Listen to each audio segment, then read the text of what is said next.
I had to call my kid, but she didn't answer, so.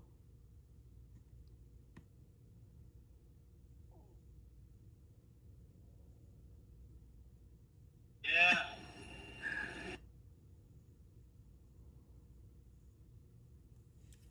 Yeah.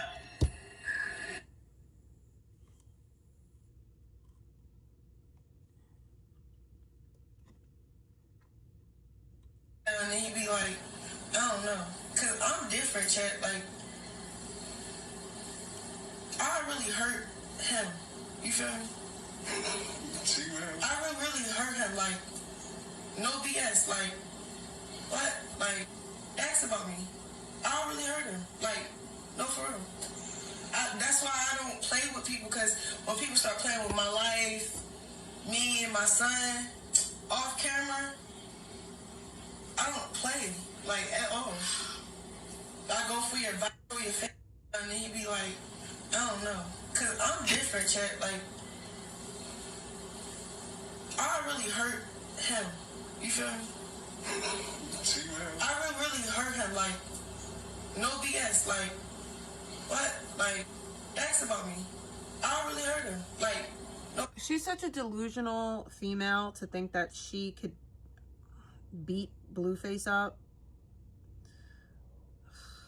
Delusional female, but she's also the same delusional female that doesn't understand that when people call her the baby disabler, they're not talking about her child, they're talking about her disabling her son.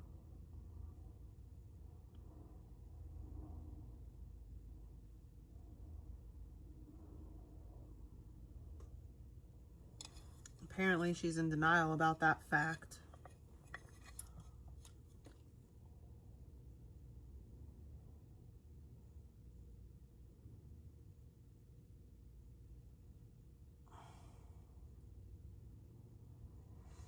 Oh, and I'll say this. I will not be recapping vegan. I'm good. I'm not subbed. I have no desire. Somebody else will do it. I assure you.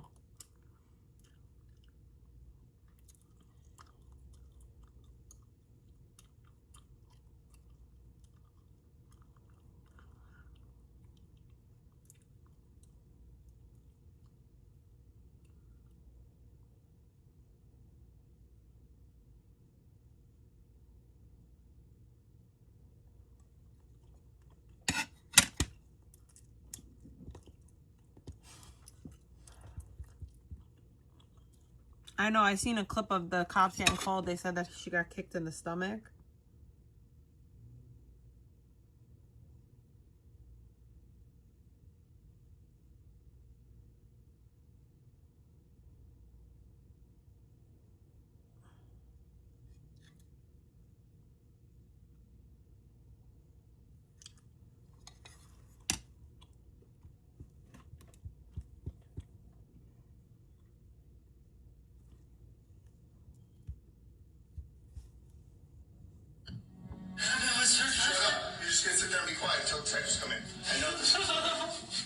This is Emmanuel Dahl, the 25-year-old uncle who just took an axe to his 4-year-old nephew and believes he's about to walk out of here.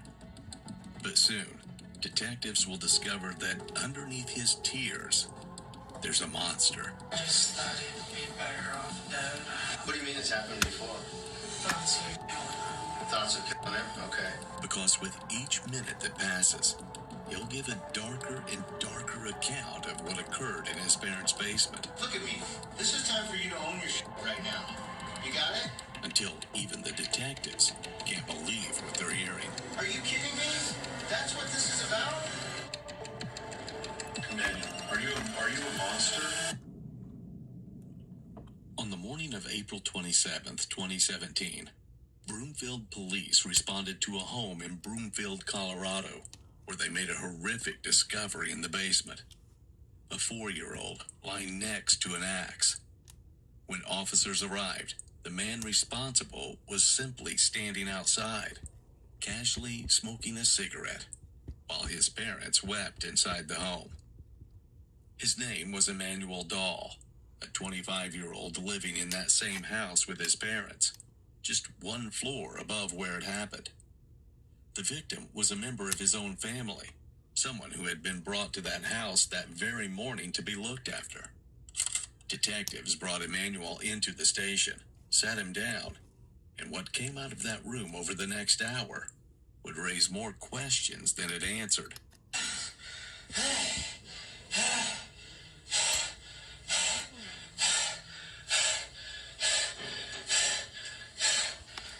Do I have to sit down there? Yeah, you have to stay seated. You gotta sit down there. What's your Shut up. You're just gonna sit there and be quiet until the detectives come in, okay? Alright. What's your name? Daniel, just take a deep breath, okay? Just take a deep breath. We're here. Everything's safe right now. Just take a deep breath and relax, okay? Why don't you stand up and have a seat for me in that chair right there? Do you got it in there? Okay. Have a seat for me. Thank you. Hang tight here with this officer. I'll be right back, okay? Your name's Emmanuel? Okay. I'm Detective Hamill. This is Detective Mayer, okay? We're going to be talking to you. I want you to just take a deep breath and relax. Everything right now is safe. Everything, we're just going to do some stuff here, okay? Can you relax for me? Can you take a deep breath? Okay, look at me for a second. I'm Dale, okay? I'm going to be talking with you. I'm Derek. I want This is 10 Derek, day. okay? Before we start talking with you, though, I got to read you your rights. Okay, do you understand that? Okay, so what's your last name? D-O-L? Can you maybe spell that for me? U-E-L, okay. How old are you today? 25, okay. Right off the bat, Emmanuel sounds like he just ran a marathon, or is panicking from the horrific act he just committed. After the detective reads him his rights, he has a curious response. Would you like to read those to you? Would you like us to read those to you again?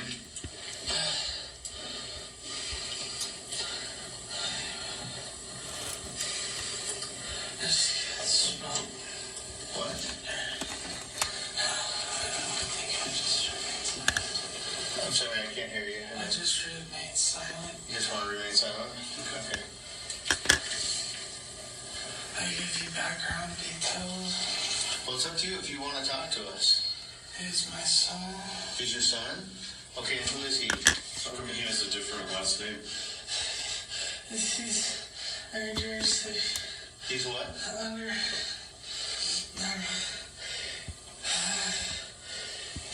he's not legally my blood.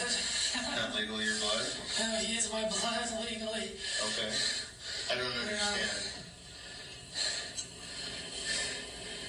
He is human property. Health and Human Services? What? Are they involved? Social Services? No. No. Are you okay? Are you injured or anything? No? Emmanuel, I want to talk to you. I want to figure out what's going on with this because I know nothing about this, and you're the only person that can tell us what's happening. You've told me that you want to remain silent, but if you want to talk to me about this, I just need to know. You just have to tell me. Times Square because can't it's shine still- as bright as you. You know it's true. I'm trying to kill him. Oh, it's what you do to me. Oh, it's what you do to me. You were worried about him. You didn't want anything to happen to him. 1,000 miles seems So you pretty killed him? far, but they got planes and trains and cars. I'd walk to you. I had no other way. Cards before this. You could And we would all make fun.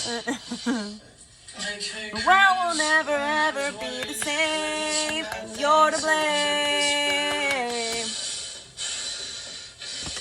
Like, what kind of bad things are we talking about? I love that song. I just broke a bunch of windows one time. Did you, I was worried. I'd have a job. Even more in love with me, oh. I'm not sure if that counts. Not sure if that could legally be applied. No, God, don't apply to that though. No. so how did you get there today? I think as far as I go, we babysit them. You babysit Jay. take him to school. Did somebody bring him there today? We Or was he picked him there? up. Well, let's talk about today. Where did you pick him from today? His mom, which is my sister. Okay. And where does she live?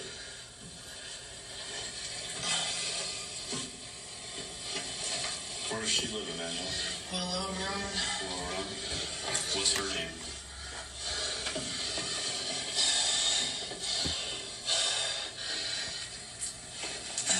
Avila. Avila? Avila. Avila? Yeah. And that's it. That's your. What is Avila to you? My sister. That's okay. So, did you drive to go pick him up, or did someone else My drive? mom did. Your mom did. Okay. So What time did you get him today? Sorry. What time did you get him today? Like around 8. Clearly, Emmanuel isn't all there.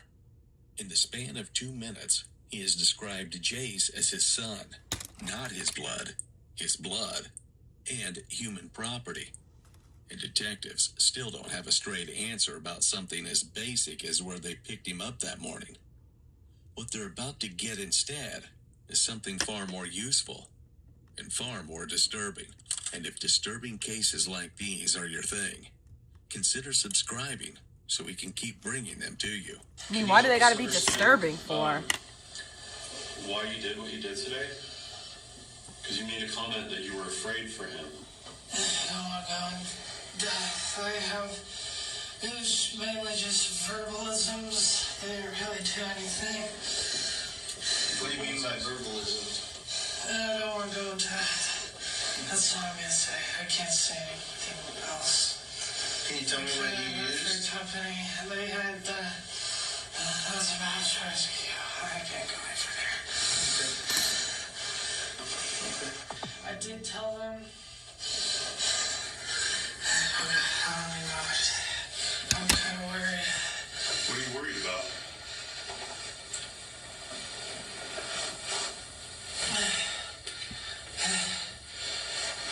It's about my family. Yeah. As far as I go.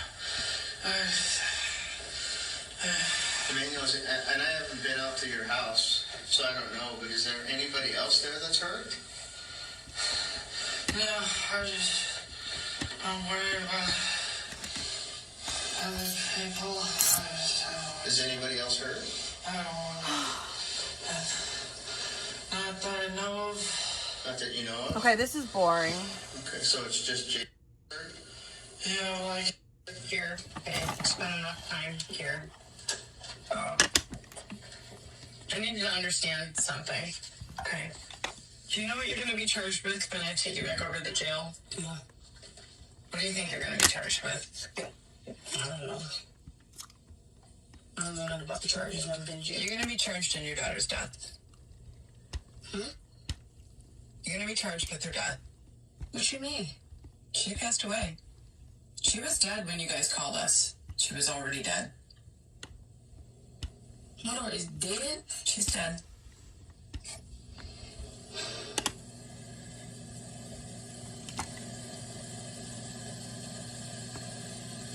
Sierra. The girl she is here to speak for is 4 years old. Her name is Anaya. 4 hours before this moment, her mother sat down in this room and told detectives that Anaya had a stomach virus, that she fell off a toilet, that a bottle of Johnson's body wash gave her chemical burns. Every part of that story is a lie. And Sierra doesn't know it yet, but the detectives have already spoken to a forensic pathologist. They have Anaya's medical file. They have 3 separate children and family services reports going back to December 2016, and they have Sierra's boyfriend in the room next door.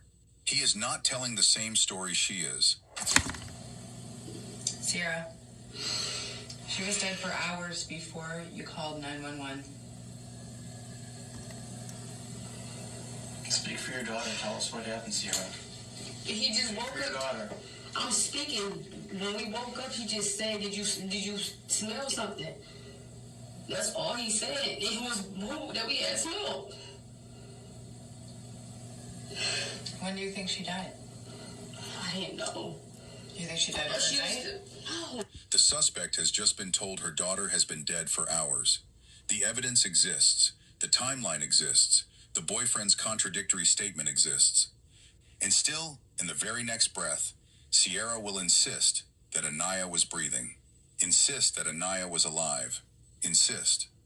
What you're about to watch, in full, is the 4-hour interview that led to this moment.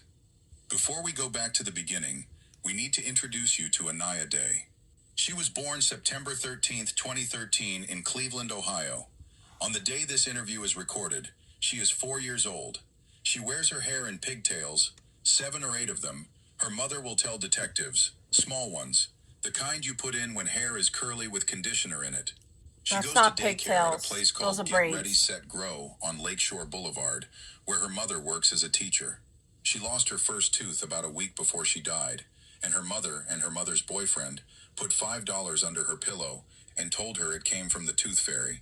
She had a favorite way of describing her stepfather. She called him Noodles, and in the months before her death, she told her mother more than once, "Mommy, I don't like noodles."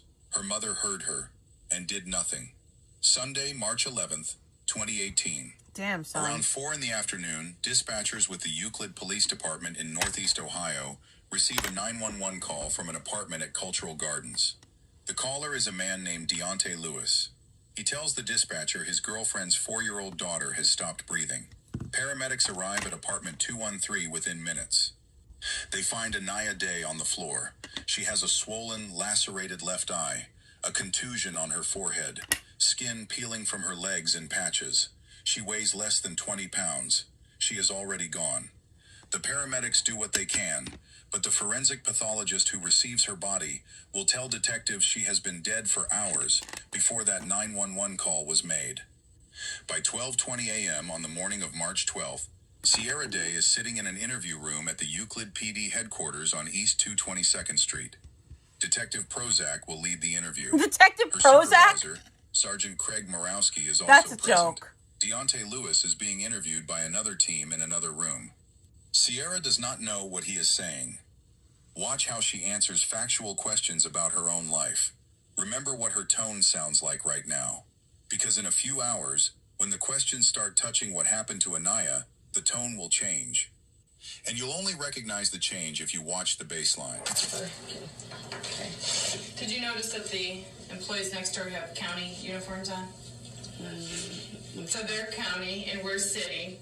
So I gotta ask you a bunch of the same stuff they probably already asked you, but I gotta have it for my own file here at the city. Okay. Is this the correct spelling? Detective Prozac, y'all. R-A-D-Y. Just one R? 2 R's. So it is correct. Okay, what's your middle initial? R. What's it stand for? Rebecca. Spell it. R-E-B-E-C-C-A. No H? Okay. Do you go by anything else other than Sierra? Okay. And where do you live now? 22701. Lakeshore. Lakeshore? Boulevard. What's your apartment number there? 213. And this is my boss, Sergeant Craig Morawski. Hey, Sierra, nice to meet you. Do you want a water or anything? Yeah, Touch anything? yeah. Some water? Yeah, because I ate. I can do that for you. Okay. Coffee? You have coffee? Just water. Just water. Please. What's the zip code over on Lakeshore? 123. 123? How long have you lived there? Almost like 2 months. Almost 2 months? And where did you live before that? Harbor Crest. What was your address there? 24451. Lakeshore Boulevard. What was the apartment number? 119. 119?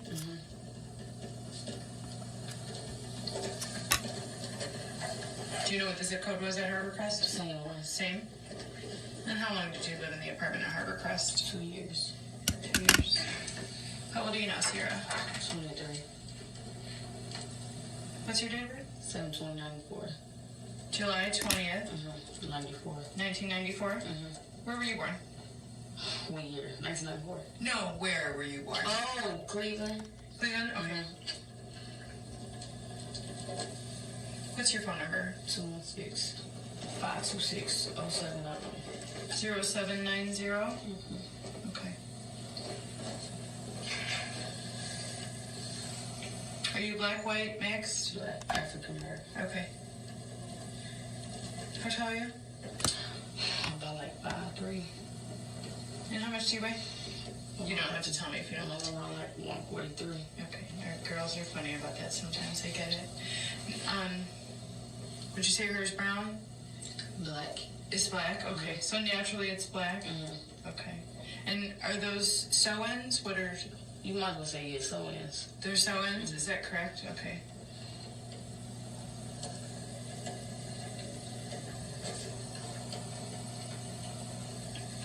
Okay, so natural colors, black, currently wearing brown sew-ins. Eyes are brown? Mm-hmm. Okay. You wear prescription glasses? Mm-hmm. Okay. Farsighted or nearsighted? Farsighted.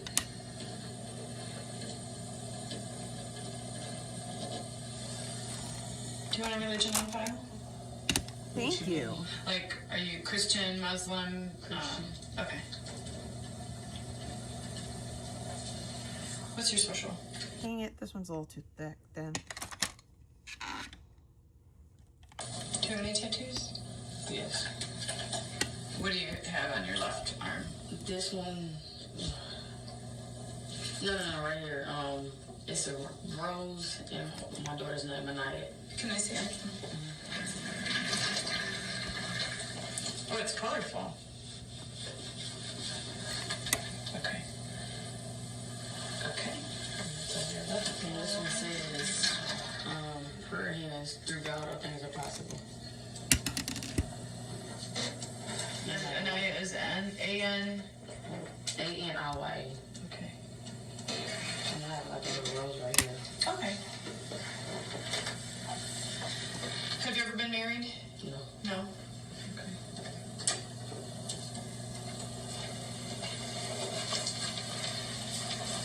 Do you have children other than Anaya? What's Anaya's birthday? No, 213. Do your mom and dad live in the Euclid area? Mm-hmm. Your mom and dad? Your parents? Do they live in Euclid area? Yeah. No. No, where are they from? Buckeye. Oh, they're from Cleveland. Oh, Okay, yeah. they're not out of state or anything. What's mom's name? N-A-T-A-L-I-E.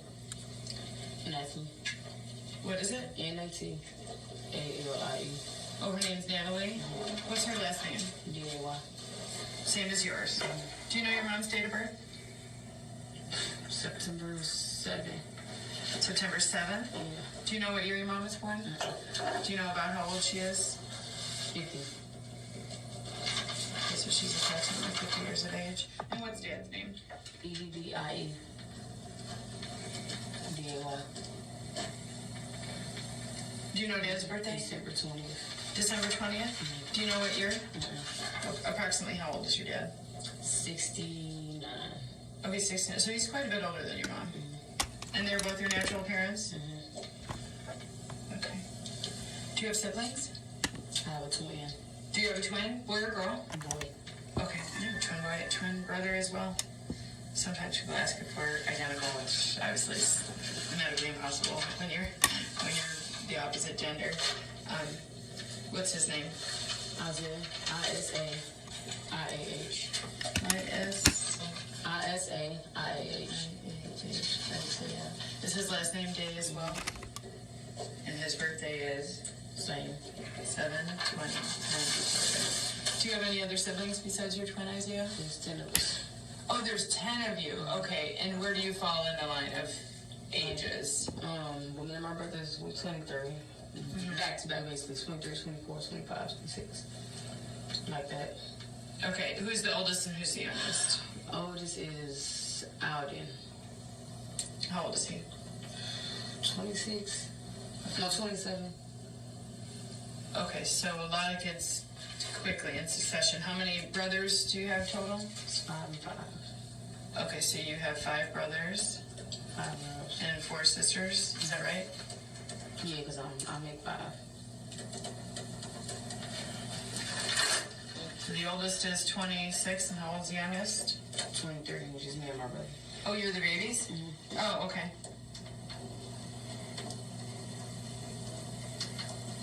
Gotcha. Okay. Where do you work, Sierra? Well, get ready, set, bro. You work at, say it more slowly. GET. Ready, set, grow. Get ready, set, grow. And is grow spelled out? Mm-hmm. Yes. Mm-hmm. And what is your occupation with get ready, set, grow? Teacher. Teacher? Okay. Now, is that a daycare center? Mm-hmm. Okay. Do you know the address of the daycare center? 24600 Lakeshore Boulevard. 24600? Mm-hmm. Okay. Do you know the phone number of the daycare? Mm-mm. No. Okay. You graduated high school, right? Mm-hmm. Where did you graduate from? Shaw. Did you get your diploma? Mm-hmm. Do you have any college? Mm-mm. No college? Mm-mm. Do you have any certifications in child care? Early childhood. Early childhood, and where did you get that certification? Shaw. Okay, did you get any college credit for that certification? I had about a couple of credits. Okay, all right. And what's the certificate called? I don't remember. I just know I was dealing with child care. Okay, so you got an early childhood certificate, early child care certificate. You just don't know exactly what it's called, right? Mm-hmm. And what year did you receive that? 2013. Is that the year you graduated? That's the year I graduated. Okay, and you got the child care certificate the same year? Okay. And how long did you do the child care program while you were at Shaw? For 2 years. Full-time junior and senior year? 11 and 12.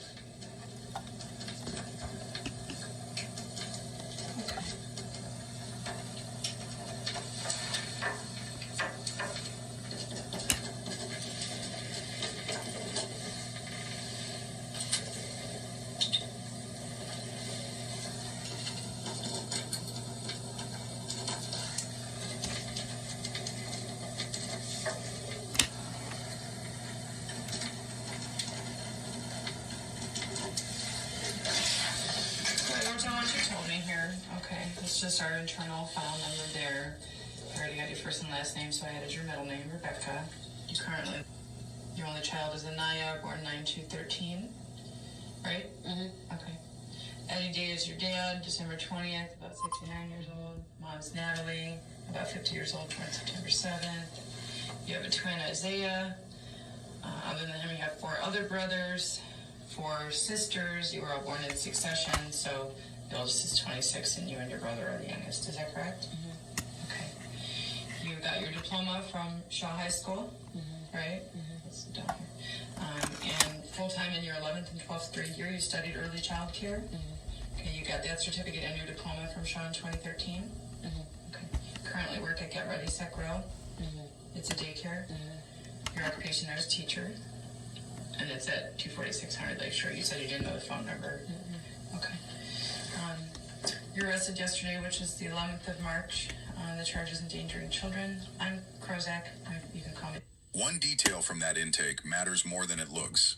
Sierra Day is 23 years old. She works at a daycare, and she has a certification in early childhood education. She knows what a healthy 4-year-old is supposed to look like. She knows what CPR on a small child is supposed to look like. She is professionally trained in exactly the kind of care Anaya was not receiving. Keep that in your pocket for the next 4 hours. Just after midnight, Detective Prozac reads Sierra her rights. Sierra signs the waiver and agrees to speak without a lawyer. This is the moment the interview officially begins. Okay. Before we talk about any of the details surrounding your arrest or the incident, I do want you to understand your rights. Okay. We're here in the interview room at the police department. Okay. It's now the 12th of March. It is 20 after midnight. I'm going to read your rights while you follow along, okay? Before we ask you any questions, you must understand your rights. You have the right to remain silent. Anything you say can be used against you in court. You have the right to talk to a lawyer for advice before we ask you any questions, and to have him with you during questioning. Yes, I definitely have a wig on. If you cannot afford a lawyer, one will be appointed for you before any questioning if you wish. If you decide to answer questions now without a lawyer present, you will still have the right to stop answering at any time. You also have the right to stop answering at any time until you talk to a lawyer. Do you understand those rights as I read them to you? Okay, you're just fine stating that. You can stand up if it's easier for you to manipulate.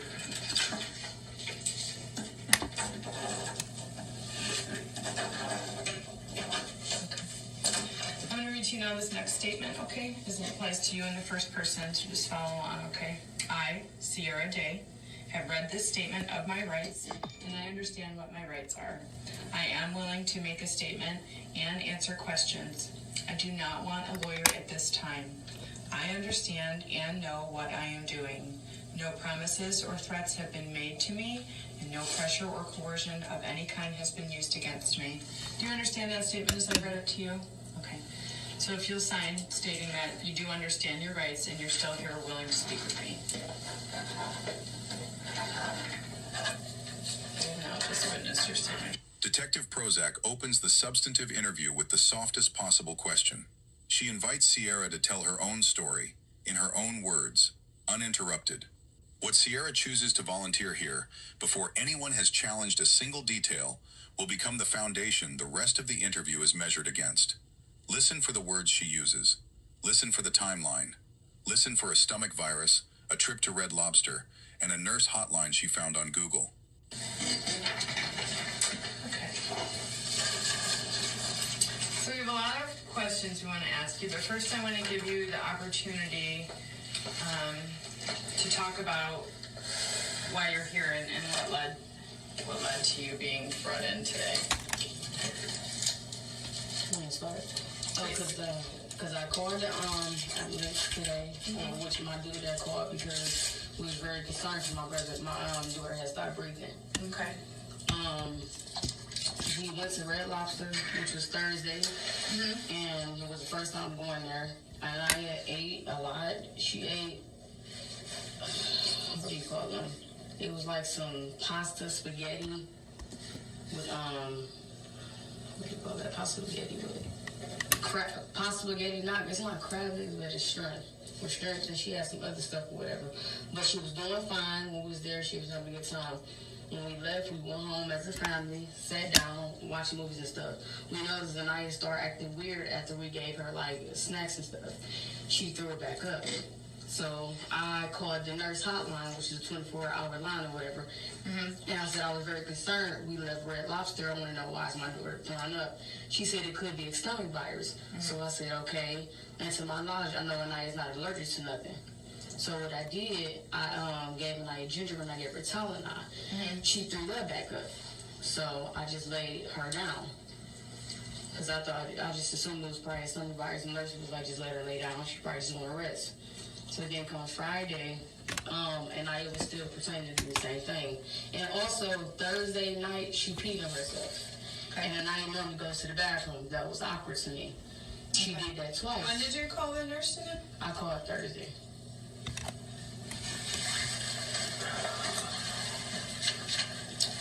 What nurse are you calling? I just Googled. I just called the 24 nurse hotline. Okay. Okay, keep going. I didn't mean to interrupt you. So then come Friday, I told my dude, I'm like, well, just go buy some pull-ups because I don't want to keep wasting her pennies and her clothes or whatever. So we went to go do that. And then Anaya, we fed her, I think it was like Kim's, like French fries or whatever. She threw that back up. And I'm like, babe, I don't know what's going on because Anaya had never threw up this much. She just kept throwing up. And I'm like, I don't want her to keep throwing up because it can make her lose weight. We kept trying to feed her, and that didn't work. I'm like, I don't want to keep stuffing her because she easily chokes. Yes, a mini baby cross. Taking her down, so I did it again. I gave her some Tylenol, and my dude gave her some ginger ale. That didn't hold, whatever. So come Saturday or whatever, Anaya threw up again. I'm like, hey, I'm very, very concerned or whatever. So he was like, just let her lay down or whatever. So we let her lay down. He went to the store. He got her some soup. What time was that? For Saturday. He had got a Saturday. soup. Okay. So I'm like, well, maybe she could take the soup down. I'm like, I don't want to keep giving her ginger ale, but he was like, we'll just give her ginger ale. I gave her ginger ale and I gave her some water, and she threw that back up. Okay. And you're saying my dude, but you're talking about your boyfriend, right? Boyfriend. What's your boyfriend's name? Deontay. Okay. You can spell it. Deonte. L-E-W-S. Okay.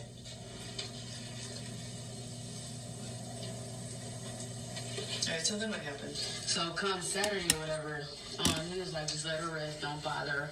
I'm like, I'm very concerned because Anaya has never acted like this pertaining whatever Still she has ate. to be whatever. thicker. Like, it could be allergic actually, but I was notified when she was born she wasn't allergic to it. I'm gonna go get the dog in a little bit. Come Saturday, she was like, Mommy, I got boo-boo. So I walked her to the bathroom and I sat her on the toilet. I'm like, baby, we got to do something. Either we call the paramedics, because I don't know what to take it from this point or whatever. So she sat on the toilet. My dude was making chicken noodle soup, and I was getting her a little more ginger ale. And I put a little more Tylenol in the ginger ale a little bit. We noticed a boom, and I fell to the floor. And it left a mark on her eye, and there was a cut on her eye.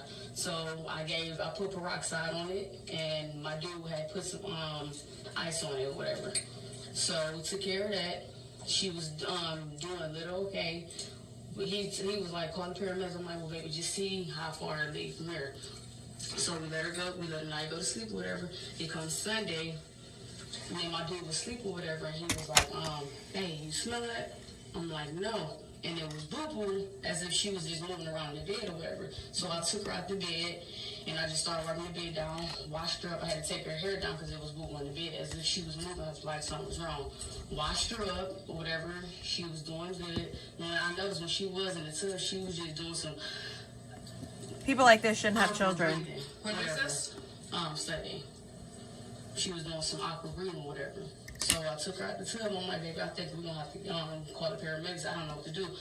So I noticed she stopped breathing for a minute. I'm like, so I tried to do CPR. I put 2 hands on her, and I did that. And it's like she came back. It's like she was gassing her, she had came back. So I just started putting clothes on her. I'm like, because I was like, Deontay, my dude, I'm like, I don't know what to do at this point. I tried to do CPR, none of that worked. He was like, give her some more ginger ale. I'm like, no, she could probably choke or whatever.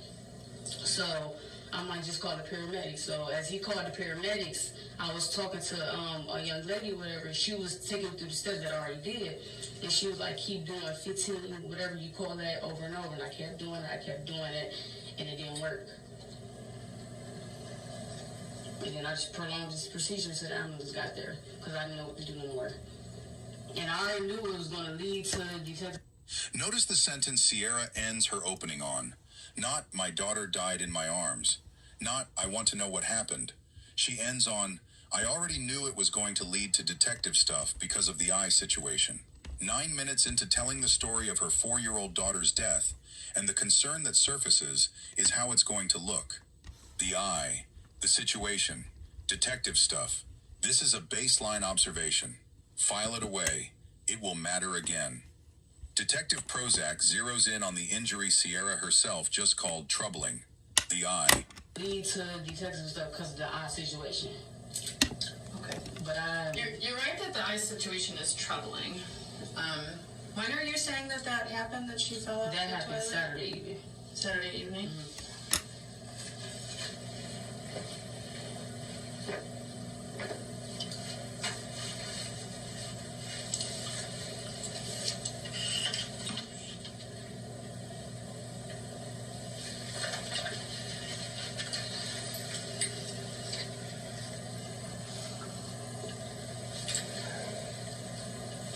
Here's some tissue.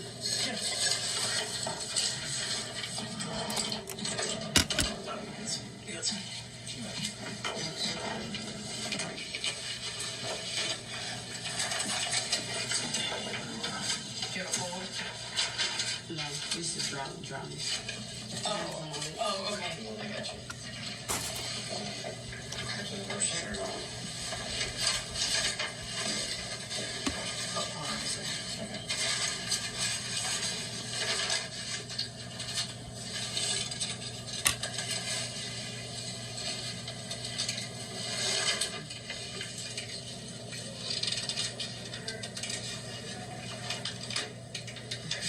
So the you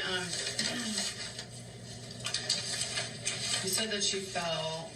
We heard her she was on the toilet because we went to go to the kitchen to go get some chicken noodle soup, and I went to go put some salt on her ginger, and we heard a big boom. What time on Saturday did that happen? I don't know what it was like. It was in the evening sometime. Okay. Was it dark I'm out? having a hard time right now. It's getting me upset. I'm trying to make something match, but I can't do it. This is the last try I'm gonna do it. Rocks out and stuff on it because it starts swelling up and getting bigger. Okay. Yeah, I did see an eye and I saw the injury, and usually when it's lacerated like that, there'll be quite a bit of blood. The head bleeds a lot. What did you guys do to I clean just up the blood? I put peroxide on it and I laid and she was a little warm too, so I laid a warm rag around her face. Okay. What did you use to clean up the blood? Because if she hit, I used peroxide and I used a little alcohol, and I just placed like a warm rag on it. you and I used just rubbed alcohol on what? on the little or alcohol and Oh, you put alcohol on her a face? little bit. Oh, that I had sting. a little. Did she whine about the stinging? No, not really. No. And I put a little peroxide on it and a warm rag. Sierra has just described putting rubbing alcohol on a 4-year-old's open, lacerated face wound. And when the detective asks if the child whined about the stinging, her mother's answer is, no, not really. This is a small observation, not a big one. Keep it small, but add it to the pile. Detective Prozac now asks for the details of the Red Lobster trip Sierra volunteered. Where? Which one? Who was there? What their names were? These should be trivial questions for someone who was there. They are not.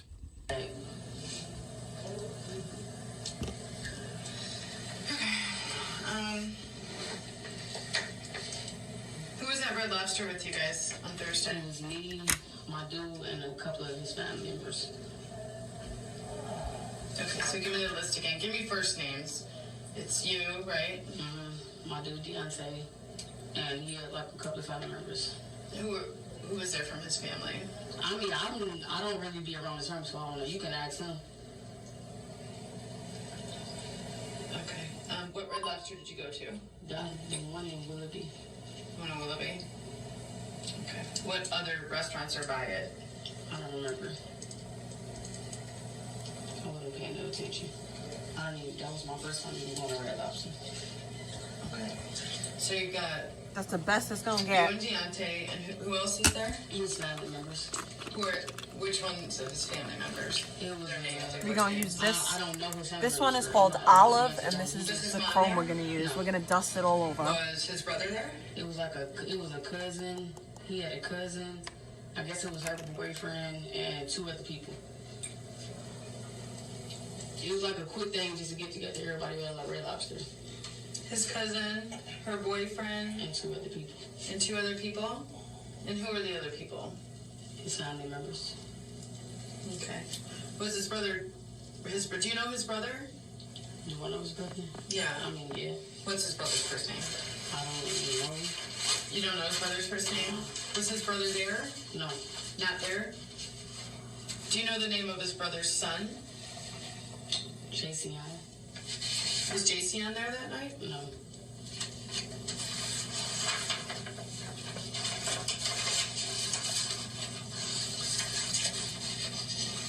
Okay, so when I get video from the Red Lobster, you think it's in Willoughby. I think it might be in a different city, but I think we're talking about the same place. Am I going to see anybody else with your party besides who you named? Just us. And who did you go through the list again so I make sure I have it right? It's you, Deontay. Deontay. 2 other people. His me, Deontay, 2 other people, cousin and a boyfriend. Okay. Female cousin? Mm-hmm. What's her name? I don't know. You don't know those 4 people's names? No, I don't be around Deontay family for it. It was just like to get together like real quick. I don't be around people for real. Were there any other children besides? Wait, you didn't say whether or not Anaya was there. Anaya was there. She was there. Okay, you didn't name her in the list. I asked you a couple times.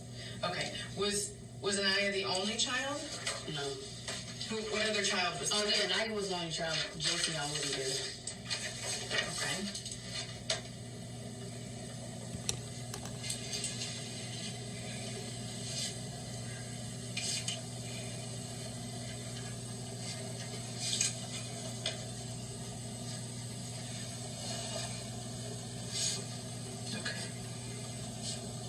This is like giving Tinkerbell vibes.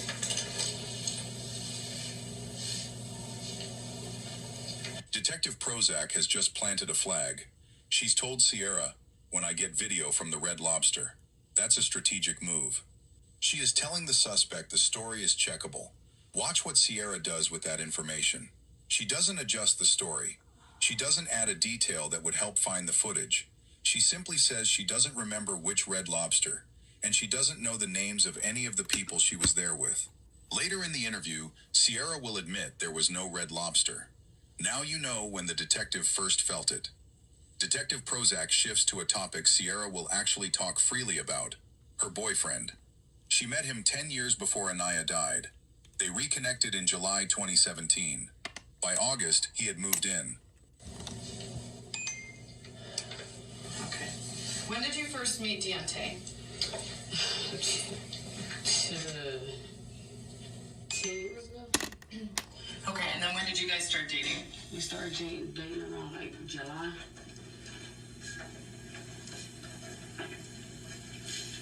How did you guys hook back up after 10 years? Through my twin brother. I mean, I would see him every now and then, but like through my twin brother.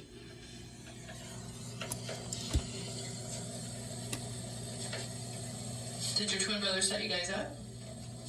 Like to date or whatever? Yeah. No, we just started chilling. For real. Okay. All right. And when did he move in with you? Did you live at Harborcrest when he moved in with you? Yeah. When was that? Around like August. I'm not sure, like, because you just been coming around like August. He just was spending. So it was, I mean, you had a pretty quick courtship. Like, did you guys say fell for each other pretty quick? I mean, I knew the answer for the longest. We wasn't kicking it or hanging out, but we was chilling like a little bit. It was basically like a catch-up thing. Okay. How was he with Anaya? He's fine.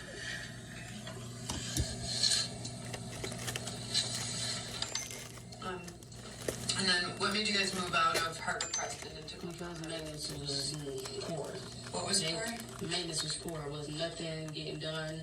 Did you fill out the whole term of your lease then? I didn't think I had to, because I never did it when I was living on 260th. I don't. What you mean? What you Like just said. Like, did you leave before your lease was up, or did my lease was up January 27? And I moved out around like January something.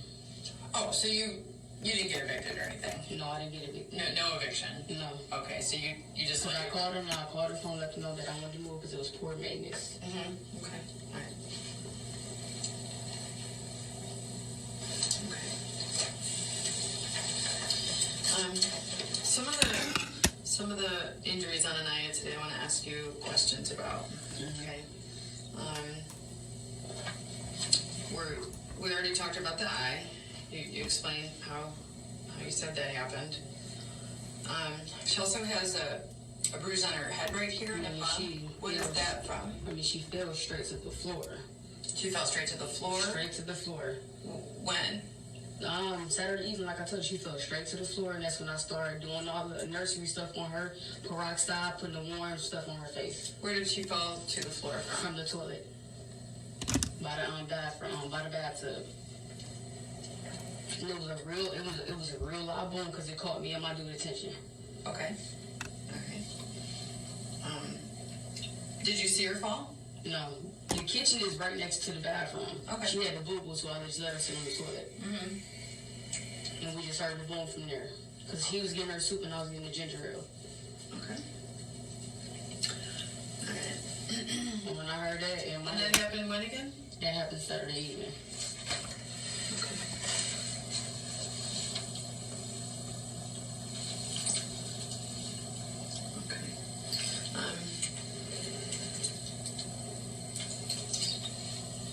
When did she first start not seeming well? Late when we left Red Lobster. When you left Red Lobster? She started acting weird. Okay. And I felt like it was probably allergic actually, but I know now not. To my knowledge, she's not allergic to nothing. Okay. All right. So that was what night that you were at Red Lobster? That was Thursday. Okay. And when you guys came home from Red Lobster on Thursday, what time was that? I don't know. Was it dark? Yeah, lightweight. No-ish. Lightweight, no-ish. I don't understand what you're saying. Like, it get dark around like 5, like in between. So what time do you think you went to Red Lobster on Thursday? I don't remember what time I went. I just know I went to Red Lobster. And what time do you think you got home? Around like close to, it was getting towards dark, but it wasn't dark. It was like in between.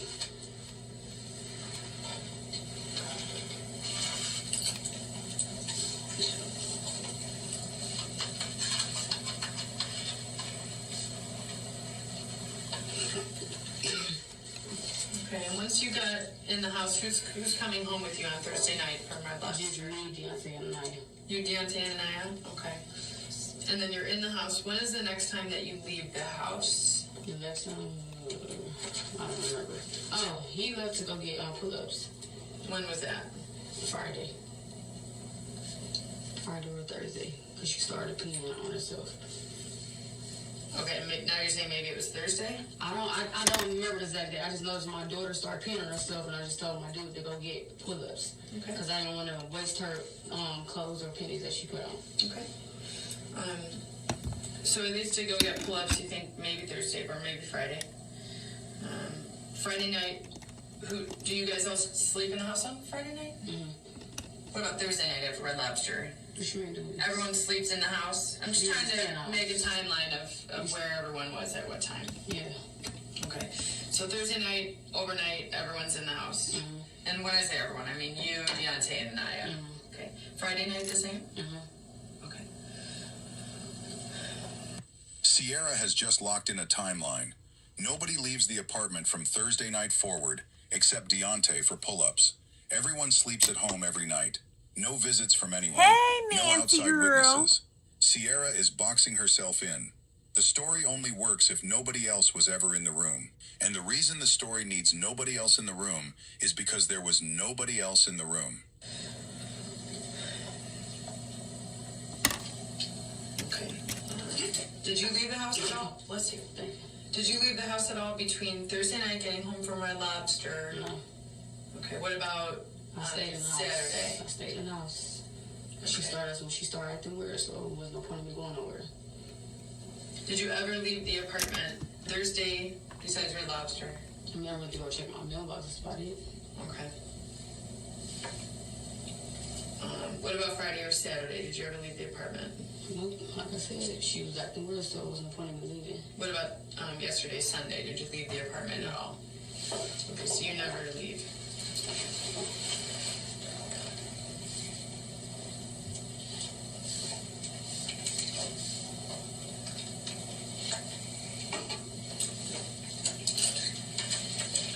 What time did you guys put Anaya to bed on Saturday night?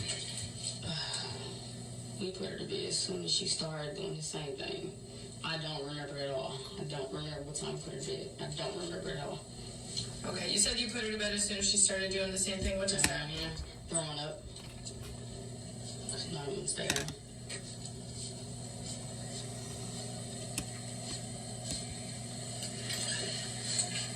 I went downstairs, but I don't know if she's gonna come up here. I opened the gate Was for it dark her. out when you put her to bed on Saturday night?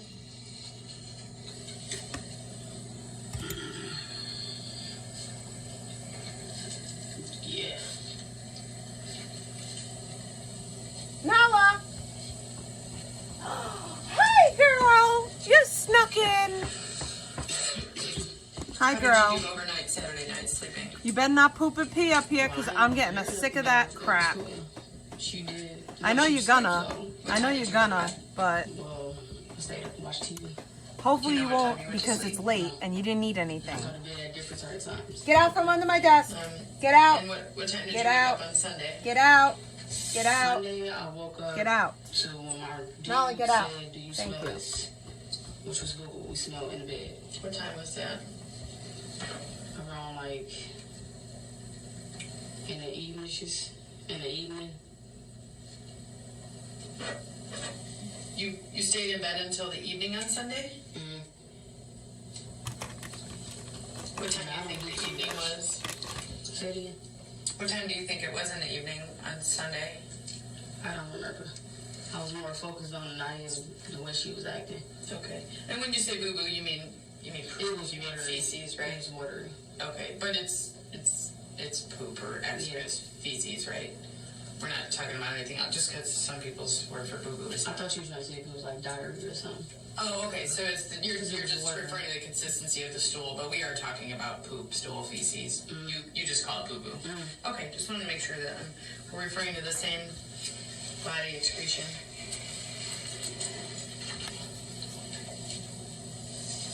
Okay, so you think it was evening on Sunday when he said that? And then what'd you guys do after he said you smell boo boo? Got up. Noticed, I told you it looked like she was just moving around as if she didn't feel good or whatever. Put her in the tub. I had to take her hair down because she had boo boo in her hair.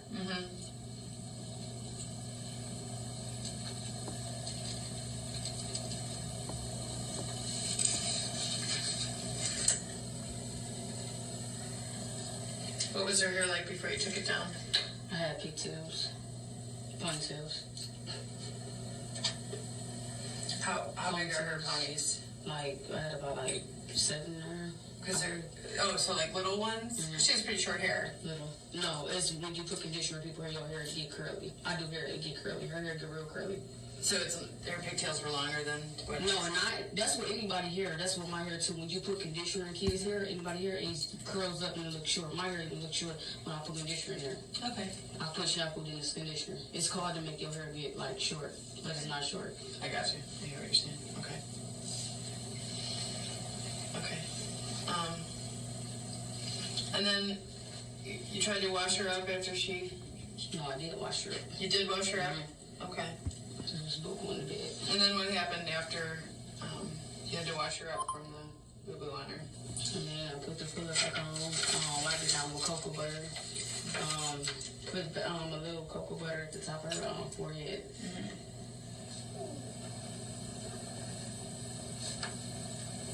And how long did you, how long after giving her a bath, how long did she seem okay? I mean, she wasn't acting like her normal self. I know she was still lightweight sick for real. But she was doing a little bit okay. But she wasn't doing okay. I knew she wasn't okay though.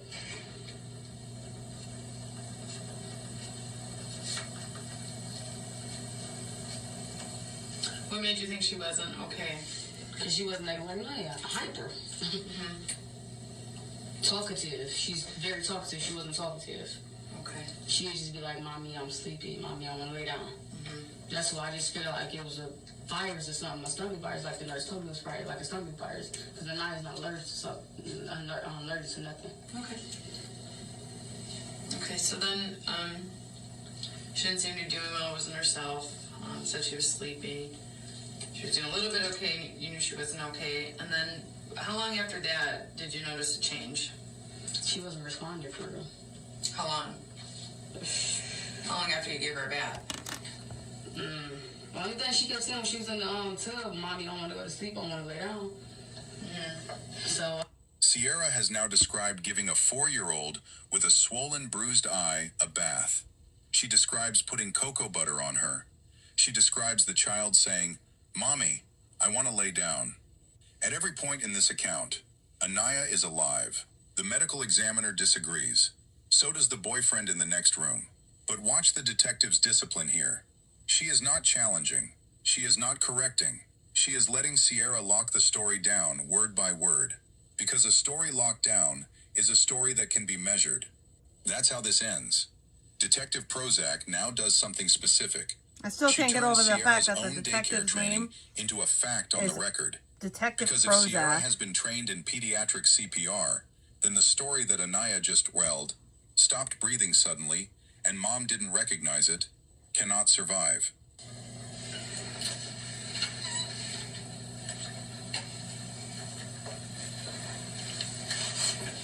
Okay. And then after her bath, did you lay her back down? I think we gave her some more soup than she drew. So did she lay back down after her bath? She did lay back down, but I'm not for sure what time we laid her back down, but she did lay back down.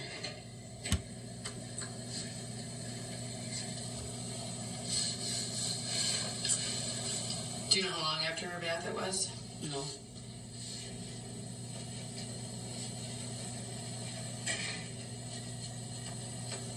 Can you guess it, how long it was?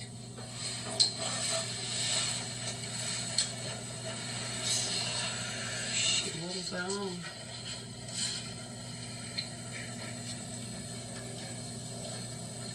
Okay. And then you laid her back down after the bath. Then what happened? she kept acting like she couldn't breathe. Okay. So that's when I did the CPR thing. Okay. And I kept doing it over and over. And I also Yeah, did mouth too. I'm over this because I don't want to listen to a demon. That lady's a whole ass demon. I knew she wasn't gonna listen. They black. What size is that? Oh yeah, that's about the size right there.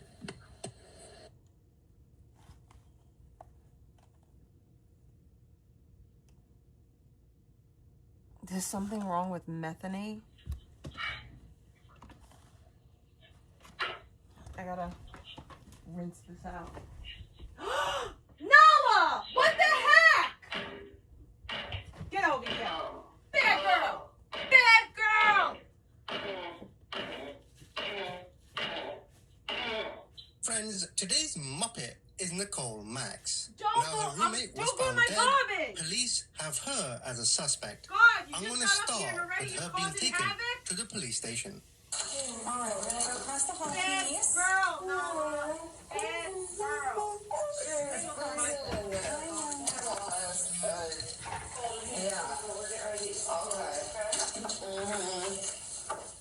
Okay, I am freezing, so I appreciate this. Okay. You wanna take your little shorts off and put these on? Are you washing these or are there evidence? Yeah, evidence. Okay. And I'm gonna put them in this bag. That's a nice shirt. Yes, ma'am. I don't know what it says. Okay. What's the shirt? I got these sunglasses. I don't know about clothes stuff. I don't even have a coaster shirt. I don't know about clothes stuff. Well, now you do. Yeah, I like the butterfly. You saw I got the scarlet butterfly right here. Yeah, it's the blue-eyed butterfly. Yeah, that's my thing. Yeah, you got it going on. All right. I don't know about clothes stuff, but I'll find out maybe one day. Hey, Wallace. Hello. Where would you like for her to? Would you like her to wait here? Yep. All right. They're gonna find me some size. What is that other officer's name? Roses? Joey? Yeah, I'm waiting on him. Okay, I'll let him know. So, I know you were talking to Detective Roses earlier. Yeah, he said he was going to give me the paperwork. I don't really know what it was regarding. What kind of paperwork? He read me something. I don't know what it was. Okay. Yeah. All right. I don't recall. Okay. So, my understanding is early, and I got nothing to do today, so I'll be happy. I'll sit here and talk to you all day long. But my understanding is earlier with, and maybe, I don't know why. I don't know exactly what happened, but at some point you said you told Detective Roses you didn't want to talk anymore. No, yeah, I didn't comprehend. Yep. So that's why I didn't feel comfortable talking. Okay. With how he was reading it. And so I need to. So we'll finish what you're doing, and then I just need to wipe my eye because I had the makeup on and stuff, you know. What happened to your eye? Oh, no, that's just a mascara and everything. Okay. Yeah, I just had a rough one. I hate when mascara gets in my eye. Oh, yeah? Yeah. Yeah, nothing like horrific or anything, just, you know. All right. So I know early when you were talking to Detective Roses, you guys were on the side of the road. You know, there's probably cars driving. It was whatever. Now that we're here, okay, we're having some coffee together. Yeah. All right. But like I said, I know you told Detective Roses you don't want to talk anymore. Maybe you wanted you wanted an attorney, but you just said maybe you didn't comprehend what he was saying. Yeah, we did talk, and So like I said, I'll be happy to sit with you and talk to you and explain everything to you. When I opened the door, I was just going to explain to you what was going on, and you said you wanted to talk to me. Is that correct? I just want to listen because I don't recall what's going on. All right. So I have no idea really, but yeah, so I want him to repeat it. Bad girl, stay out of that bathroom. He pissed you off? Stay out of the bathroom. He picked me off. You know you did a bad thing. You know you did a bad thing. Stop throwing in the garbage. All the cops like Bad girl. Well, like I said, I will be happy to talk to you all day long. I'll explain everything to you. Get down, Nala. You know what I mean? This is obviously, I think this Get down. is a better setting to have a discussion. Oh, Davey, you said you were going to take these off. No, those can't come off. Oh, that's why. They're more comfortable. Okay. But because you're being cooperative now, you know. So you guys just arrest me. It's not an investigation. Let me explain that to you. Okay. But because earlier you mentioned Detective Rose's. She went into the garbage. Have you ever been arrested before? She went into the garbage. No, like not for anything. Nothing crazy? No, not to where like we had to do that. I don't even know what this is consisting of. Okay. Are you familiar with your constitutional rights or your Miranda rights? No. Okay. No. Okay, so I do remember a problem there. Okay, because I do have post-traumatic stress, and actually I've had driver's license issues, and then I also had a battery dropped down to a misdemeanor. Okay. So obviously, whenever you're talking to the police in certain situations, there are some things that we have to inform you of your rights. So I'm going to read, Okay. So I'm going to read them to you, okay? Okay. All right. So Nicole, you have the right to remain silent, and anything you say may be used as evidence against you. You have a right to... the right to remain silent, and what to be used... Clearly, she's not all there. Anything that you say can be used as evidence against you. Oh, okay. All right? You have a right... You understand that? The evidence can be used against you. Yeah. I'm not going to agree with that because I don't know what evidence is being used against me. I know what I'm saying is, say right now, if you were to tell me that you killed JFK, that could be used. I would never say anything like that. I would like that example. Yeah, or if you said you stole, a candy bar from Wawa. I'm not a crazy person, so I don't see that happen. Okay, very good. Okay. All right. Thank you. Nicole, you also have a right to an attorney, and have him or her with you now or at any time during questioning. If you cannot afford an attorney, one will be appointed to represent you. Okay? If at any time you wish to stop talking, like we're talking now, if at any time you wish to stop talking or have an attorney present, all questioning will be stopped at your request. Does that make sense? A little bit, yeah. So, Cops are such scumbags when it comes to this, because they're gonna arrest you. You can't get a lawyer right then and there, and they make it seem like if you talk to us, you could go home, which that's never the case. If you talk to them, you probably won't go home. Okay. With those rights in mind, do you want to speak to me right now? No. No, I do not. Okay. No. I want an attorney because I have no clue what's going on. Good job. Yeah, at all. Okay. At all. All right. Okay. Like, I don't even know why I'm here. Yeah, like, that's what I'm saying. I have no clue why I'm even here. So, I don't recall. And, okay, so, what was his name? Because I do have post-traumatic stress. But the thing is, what is his name? He was, I believe he was, I don't want to call his name, but, Joey. Maybe it was Joey. Yeah, Joey, possibly.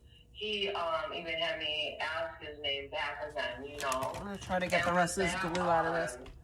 It's not really glue, it's like varnish. We talked for quite a bit, and we went back and forth, and he just said that, he came back. He left the scene and then came back like twice or something where he pulled up and everything. So I believe it was Joey who read me my rights. Yep. Okay, so yeah, him. And he's like, do you remember my name? And I was like, yeah, it's Joey, So that's what that was about. Yeah. So that's it. So I'm glad that we got that covered and taken care of. Yep. All right, cool. What is your tattoo on your neck say? It's just, some things that I wouldn't like to talk about. And, yeah, just some old biker stuff. Yeah. And then with that, I look like a hot mess. Like I said, I was walking. You saw the clothes I was in when they picked me up. I'm like, yeah. So I was kind of out there a little bit. So, all right, good that we talked. Okay. What else do you want to talk about? Anything that's regarding this, I need an attorney. I don't know how to go about an attorney. I don't know. I've never been in trouble with the law with one. I don't have a job right now. I would like an attorney that I have talked to you about this or an investigator. No, well, like I said, an attorney will be provided. Okay, I would like one that I can get one that's a paid one, possibly, not a state-appointed one. You know, I would like to have choices. But like I said, I have amendment law funds, so I don't know how to go about this. You know? That's it. But I don't want to say anything about anything. Because I don't know what's going on. Okay.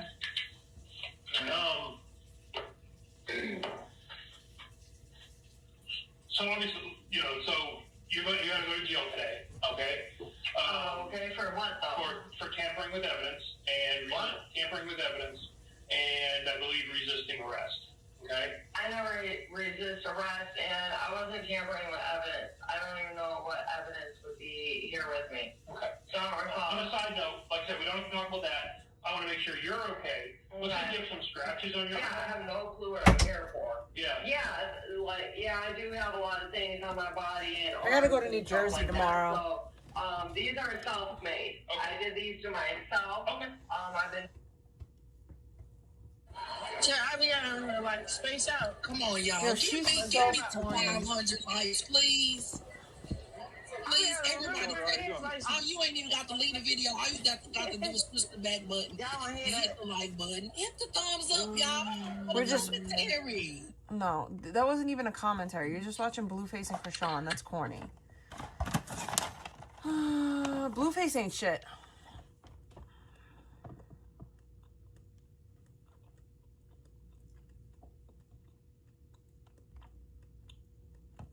Yep, that just about sums up Andrew Wilson's debate skills. All right, so this morning was the quote-unquote great debate between Candace Owens and Andrew Wilson about the Charlie Kirk assassination. Was it Tyler Robinson? Was it Israel? Was Erica Kirk somehow involved? TPUSA, etc., etc.? We're going to break down the highlights for you, and I'll give my 2 cents at the very end. No long intro for me. We're going to get right into it, starting with the question that PBD asked both of them very early on, which is, what is the likelihood that you think that Tyler Robinson killed Charlie Kirk? Let's take a listen. Just out of curiosity, are you, between 0 to 100, what is the likelihood that you think Tyler Robinson shot Charlie Kirk and killed him? Based on the evidence right now, I don't know, I'd say 75, 85%. Candace? 0%.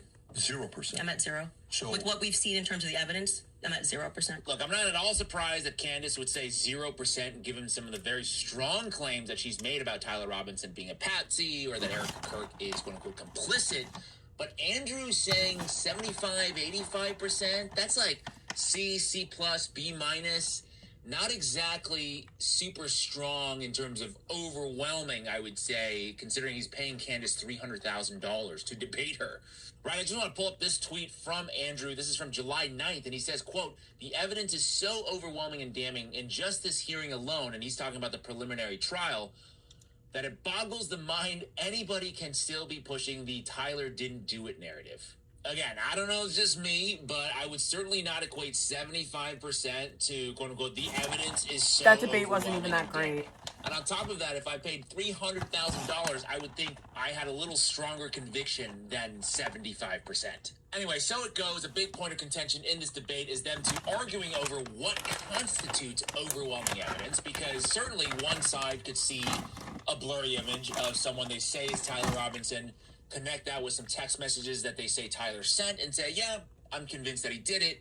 And the other side could look at that same evidence, the blurry image, plus that evidence of the text coming from Lance Twiggs and saying, well, he might be lying, so these images certainly can't prove anything. I'm convinced of the opposite. To me, that's just a matter of opinion and what colors your frame of I'm not mind, going to use whether you this trust Silva the Hollow government anymore or because you it trust, doesn't, non-governmental sources. But I it will say doesn't one interesting do point anything Candace but just did come bring out up in silver. this debate is this Utah rule of evidence 1102, which allows the use of reliable hearsay to establish probable cause during criminal preliminary hearings, meaning that an assertion made outside the courtroom can be admitted, not necessarily they're not. I believe there's no cross-examination. he's part of it. I don't believe he shot Charlie Kirk. Like Tyler Robinson was here during this time or that I don't time. believe Maybe that. he was wearing this hat, that hat, driving this car, that car. Now, I think all of this, without further corroboration, would be considered more hearsay than actual evidence, and that is the point of them arguing back and forth of, like, which evidence do you accept? Let's take a listen to this exchange. What I am telling you is it's the exact same way that when you tweeted, I think that this evidence is overwhelming. When they say that looks like Tyler Robinson's car, he drives a similar car, okay? They are inferring that that's Tyler Robinson. Can you walk me through the inference? So that I understand. It's not a fact. It's not a fact. When you show a blurry image, which you kept citing that we have images. I'm talking about your inference that the fingerprints, even if they're degraded, equals Patsy. How do you get that inference? I didn't say it equals Patsy. I think it is enough evidence that it should be explored, which is exactly what this preliminary was in the inverse. That's not in dispute. What's in dispute is when you said, I'm using this as evidence that he could have been a Patsy. I'm asking, how do you get the inference to Patsy from that? Because what I am saying is that it shows that somebody else had more DNA presence on that gun than Tyler Robinson did. So it is plausible, which is all they're doing. They're presenting plausibility based off of the facts, okay? It is plausible that somebody just took his gun and put it there. That's it. Is there equally... that's how it works. And is there equally 100 other plausible explanations? And just to remind everybody, that's the evidence that came up in court, that there were multiple DNA on the gun itself, not just Tyler Robinson. I think that's the reason why most people are exploring. What should I do now? Got it. So yes, at the beginning of that, You guys want to pick two colors and I'll make something out of two colors, or you want to see me make something else? Why is it that we should go with this idea that it was a Patsy? I'm not saying that we should go with the idea that it was a Patsy. I am saying that there is. I thought that was the whole defense, your whole claim today. My whole claim was that there is more evidence that he has set up as a Patsy. How does that equal evidence of Patsy? I don't know how many times I can say this. Like, I'm saying that I am using the exact same mechanism that you are accepting for some reason in the Utah courtroom. Yeah. Right? To say, I'm going to look at the evidence and I'm going to infer an alternative theory. So you just saw the states and you're accepting it. And they have not presented any concrete facts. You listed on your own Twitter that what you found to be convincing was something that looked like his car pulled into the driveway, a blurry image. No, I didn't. A standard white guy coming up the steps that could literally be anyone. This never happened. Can we get a fact check on that? Can we pull up his tweet where he goes? I just did green. I just did green. You actually didn't say it's what convinced me, but you said this is the I did evidence two that green. you found to be overwhelming, and you this named, green and this green. Actually, I just 5 did things. green. I think you said it was his car. More green. You said it was. Well, there's multitudes of things that I find. You just said you didn't say it, so we're going to get a fact check on that. You did. Go ahead. You said the blurry. I already did. I just did green. Quite literally, when Officer Bagley testified, talk about when I'm talking about making inference. This is the most. I thought was the most absurd testimony I've ever heard. And pardon me, it was actually David Hull. Maybe I'll do green and purple. Asked him a question. How did you know the guy in the maroon shirt? I'll do green and purple. As the guy that came up the stairs later that was wearing the American flag black shirt. Because those are my two favorite colors. They're wearing the same shoes. I think the point here is that Andrew keeps saying that Candace has no evidence, just vibes or intuition, and Candace is saying, no, we're both doing the same thing here. We are both looking for evidence, hearsay evidence still at this point, and trying to come up with a plausible theory. It just depends on which side you trust, right? Andrew, obviously, he trusts more of the government, the information coming from the prosecution, and Candace is looking for alternative evidence, things that fall outside of that jurisdiction that make more sense to her, because she's saying there's I would like to mix these two together and see what the color looks like. So that's what we're going to do. For her own evidence to try to support her case. Again, that just comes down to who you trust more, right? I see a lot of holes with the Tyler Robinson theory, the 30-06, the multiple chains of clothes, the weird screwdriver situation, taking the gun apart, putting it back together. It all just kind of doesn't make a lot of sense. And there's alternative theories out there. I'm like, let's poke around, let's look at that and see if there's any kind of potential conspiracy happening. That's happened in the past. It might happen again. But I think the moment, or at least one of the two moments, but I think this might be the moment that everyone is going to be talking about, is Andrew's response when asked about this particular tweet that he made. He says, quote, "Feminists always claim misogyny doesn't protect women. But here I am claiming that Erica Kirk is too retarded to have participated in Charlie Kirk's assassination, proving the claim wrong entirely. Yes, this is my real position backed with facts, and I will devastate Candace with them." All right, so let's check out this quote-unquote devastation. Here we go. Listen, that's my opinion. When you tweeted Erica's too retarded to kill her husband, would you like to explain how you developed your evidence, your positive evidence for the fact that Erica was retarded? Yeah, sure. So I just think all women are retarded. Yeah, sure. So I just think all women are retarded. You're allowed to just say stuff. Who knew? I mean, his evidence is his feelings. What's the confusion? What else? What else is there to I don't say like about Andrew that? Wilson. Other than maybe that pretty much just sums up Andrew Wilson's debate skills. Because look, I get it. He's used to debating 18 to 21-year-old girls on the whatever podcast. Now that I But made just to be this fair, green, there I was don't one think it moment goes where with Candace purple. herself was fact-checked, So we but got to she pick a had to different then color. concede to Wilson. This is a nice How green, were you though. able to infer off of blurry staircase images that is Tyler Robinson? Yeah, so in that particular case, what It's you going to do be is the you take that accent, evidence, you because combine I don't it have with enough other of it to be the evidence. main. So it's not just that Tyler Robinson Like, this is will be seen in make the staircase. flowers Why are you out calling of. Tyler Robinson in the staircase? That's what I want to get to. Yeah, because Look at I that will just nice use this. If you don't green. agree that that's Tyler Robinson, then you would just have to humor me. I think it is, so I'm using the name. But why What's do the you think it main is? 'Cause you color? think everybody That's called exactly it what I'm Should trying we to use get. copper? Okay. So if you're asking for Wanna my do influence, copper why I and think it's Tyler green? Robinson is because That A, would really Tyler look like Robinson St. said Patrick's in his text Day. messages, you'll be able to see me White? on security footage at the campus. Said I in could his do own this. messages. On top of I that, could do Twigs, this. Yes, you can pull them up if you want to fact This check is like, that. He did say. On Yeah, top of whatever. that, I actually think I really I do think miss we're that. gonna I'm do not that saying you're one. wrong. Yeah. I don't remember him saying you're going to see me in. yeah, paraphrasing, but it was Pull that up. Yeah, I don't. I think And that's by the not way, right. Twigs himself said that he had Is some he on the staircase? that he had some maybe a tiny bit of doubt, but it sure looked like Tyler Robinson inside of this various This is like surveillance footage that he saw. An iridescent. So Lance, sorry, There's- clear. hang Go on, ahead. You're hang right. on. So there's multiple reasons why it is that I believe that that's Tyler Robinson, not just because of blurry footage. Did you have a dream? Just kidding. No, it's because I combined multitudes of evidences. Okay, so let's address those multitude of evidences. The first one we're working on a fact check on because I do not ever remember him tweeting. That's me in the stair. I mean, or Well, he didn't tweet texting. it. Texting that's me in the staircase. I think that I I didn't say that. I said literally didn't. What I said is that he texted over, "You'll be able to see me in footage at UVU," and I'm paraphrasing, but that's what he said. Yeah, could we get a fact check on that? First, go to what Candace is asking about Skylar. I think you have it. You just text me if you want to pull it up. You said you have the This text. is so sticky, this If clay. we can put that up on the screen. Thank you.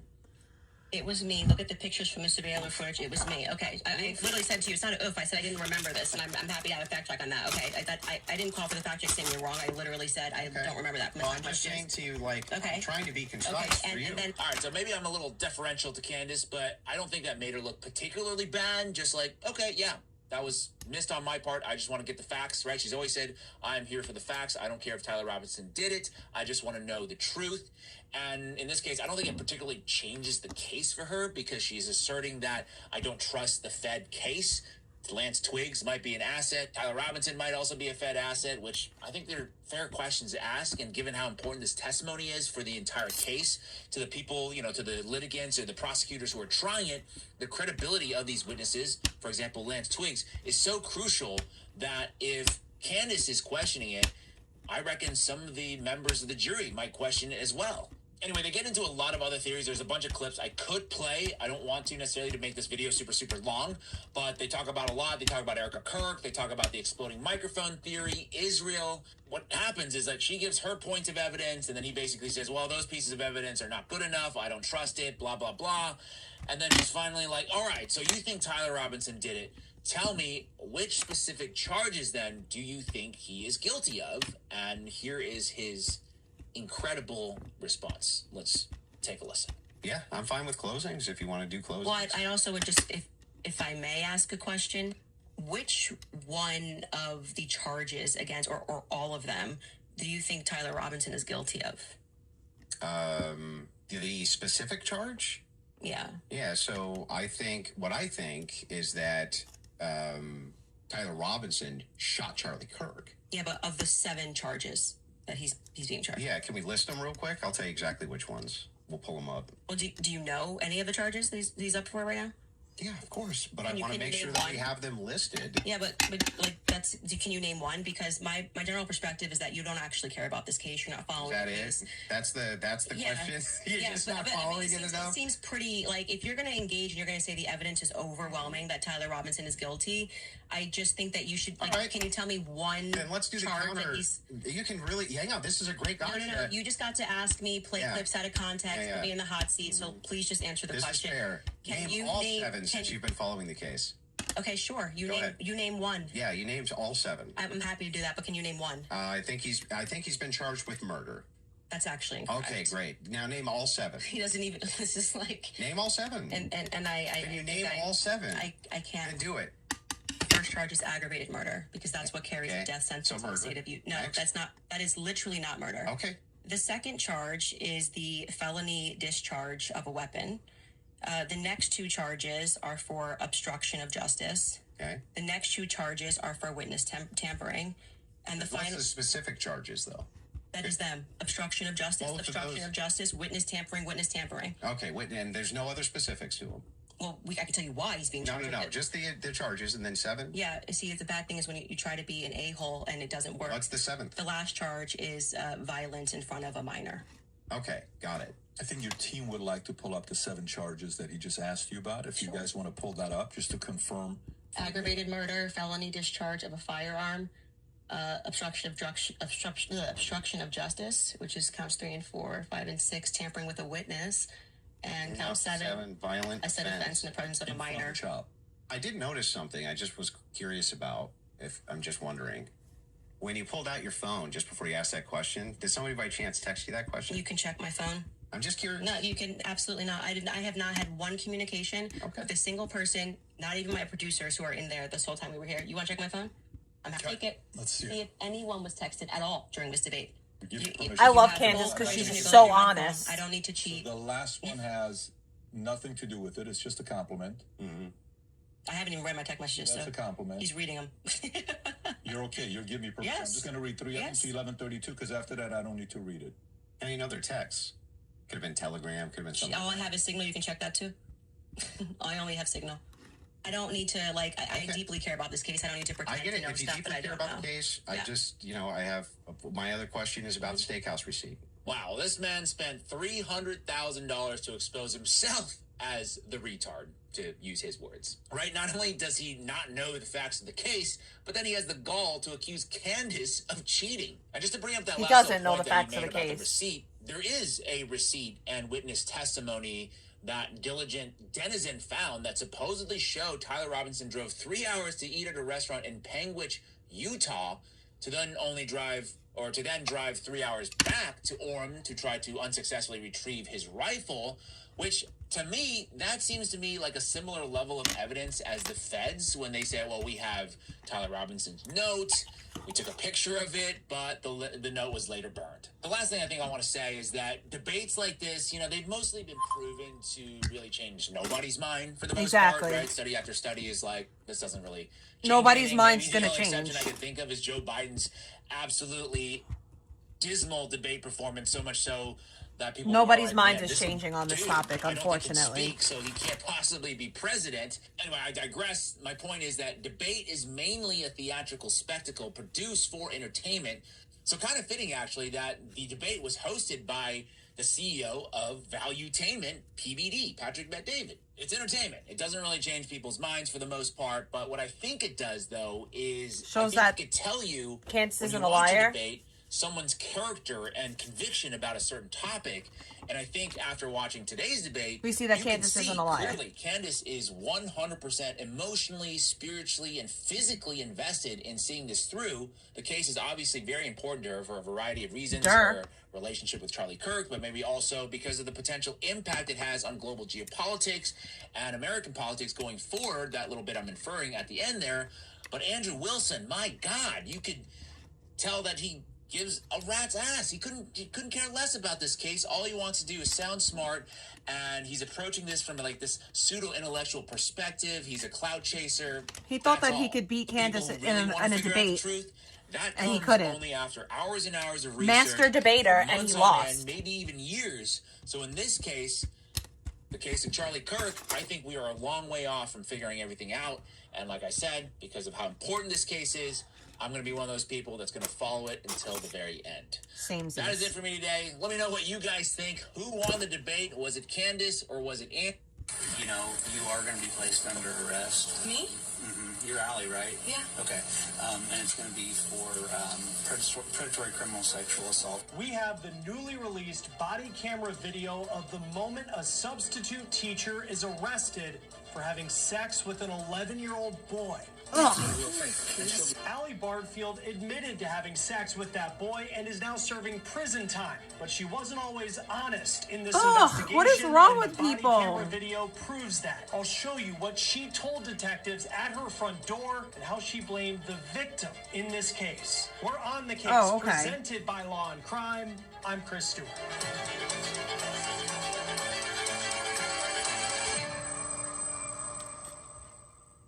Allie Bardfield entered a guilty plea for having sex with an 11-year-old student of hers. It is a shocking story. And what's even more shocking is how she tried to play it when detectives arrived at her front door. Before I get to that body camera video, here is Bardfield in court in Macon County, Illinois, where all of this took place about 3 hours south of Chicago. This is the hearing where Bardfield admitted to abusing her student who was just 11 years old. But Bardfield wasn't always truthful to law enforcement in this investigation. This is the body camera video of the day that she was arrested in April of last year. Now, people act like being lying to law enforcement means anything. Of course you're gonna lie to the cops. Like, what even is that? We can't answer the door right now. If you'd like to leave a message, do it now. Hi. Hey, how are you? Hey, is Allie home? Yeah? Okay.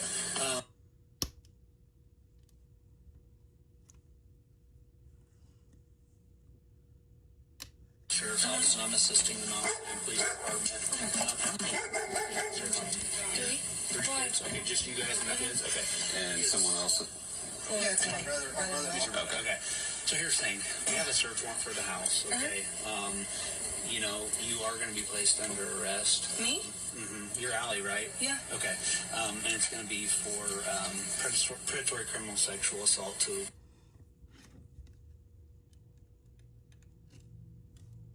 Grooming. Okay, so that's why we're here, to take a look, to make sure we gather what we need out of the house, okay? So what? Yeah, so I'll talk to you more about it in a second, okay? As a matter of fact, if you guys want to go in and start doing that... Can I put the dogs up? Yeah, absolutely. Please. We're going to have to follow you in, though, just to make sure, okay? One's a German Shepherd, so... Okay.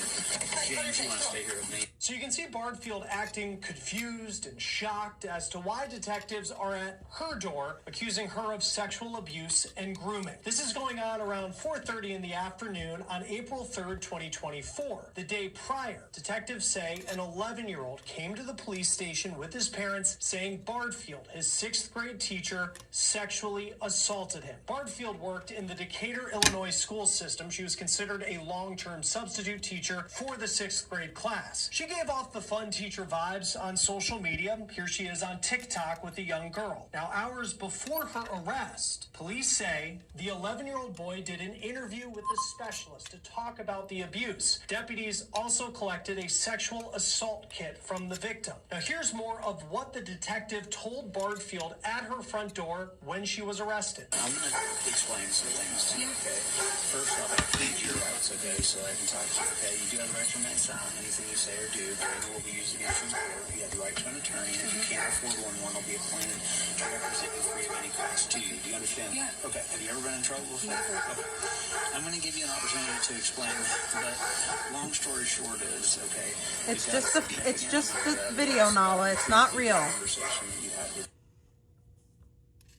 It's not actually real. We have at her front door, Bardfield denied having sex with the boy. The audio is redacted at that point, but you heard the detective say they had a considerable amount of evidence, including a conversation that Bardfield had. Now, he's likely talking about the conversation Bardfield had with the boy earlier that day, just hours before all of this happened, after his forensic interview. Police say that they and the boy's parents were listening in on a text, a voice call, and a FaceTime FaceTime that Bardfield had with the young boy. They say during those conversations, Bardfield talked about birth control and pregnancy. She also told the boy to delete text messages, and then they moved on to a phone call. And during that call, Bardfield told the boy that she could not get pregnant. She is talking with an 11-year-old. She is in her 30s. Now, police say on March 29th, 2024, Bardfield had that 6th grade student, her victim, over to her house. It was for a play date. That child's mom noticed her son acting differently after the visit, though. According to police, the mom then checked her son's phone and social media, and when they talked more about what happened, the boy said that Bardfield had sex with him. I'll be Not alright. only did Bardfield reportedly have sex with that boy, she also sent him $700 on Cash App. She bought him headphones that go for more than $400. She That's also sent crazy. nude photos to him on Snapchat. Here's the moment Bardfield is led Gross. away after this story gets even more shocking.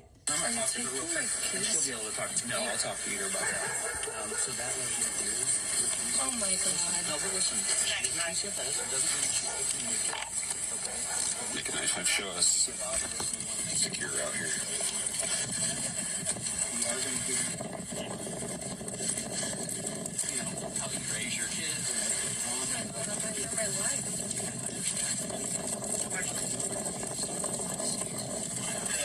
Sit in the back because I want to be out of the air. And I'm going to have 12 feet in the second vehicle here. Showing registered 56.5, 10,300. OP revoked. Which state? This up, right up here.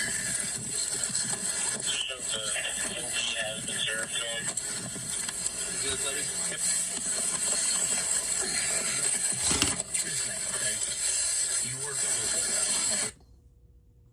Bardfield then gets into a police vehicle to talk to detectives. The audio is redacted, but according to court documents that we have, this is what she said. At first, she once again denied having sex with the boy, but then the detective said he had seen the nude pictures that she sent the boy on Snapchat, and when asked why she would Oh, this is the send one that I nude literally just photographs, used. a teacher in her 30s to a boy just 11 years old, she said, quote, he kept asking and asking and asking and wouldn't leave me alone. The document also states that the victim weirdo. had sent the teacher explicit pictures. Well, if you ever notice how some habits just sneak into your day without you even realizing it, for a lot of people, that means reaching for something on autopilot because you're stressed or run down, even though you know it's not good for you, which is why I want to tell you about our sponsor, Fume. It's an award-winning flavored air device that is great for combating oral fixation and fidgeting. It delivers great taste as your usual pick-me-up without any harmful chemicals. And instead of inhaling vapor, you simply breathe in natural, non-toxic flavors that satisfy the craving without the downside. Fume is not about quitting.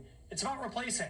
It's a flavored air device that gives you the same hand-to-mouth habit, but without the downsides. And there's no vapor, no nicotine, just natural, non-toxic flavors. One thing I think you'll really like is the design, a sleek wooden piece. It feels great in your hand. It has some magnetic fidget features that are very satisfying, perfect for when you're stressed or you need something to keep you focused. Plus, it's portable. You can take this anywhere. One flavor a lot of people are big on is crisp mint, super refreshing and perfect for keeping you sharp throughout the day. But there are tons of flavors to pick from, so you can find the one that fits you best. Over 500,000 people have already made the switch to Fume. I messed this as part one of up. their habit change Shish journey. kabibble. So if you're ready to try it for yourself, Shish now's the kabibble. time. For a limited time, if you order the Journey Pack using my code, you'll get a free Fume topper, which is a great accessory to level up I don't your even experience. have a Click big the forehead, link, so tryfume.com/lawandcrime, do your or thing, scan the chicken QR code wing. on your screen to get yours today.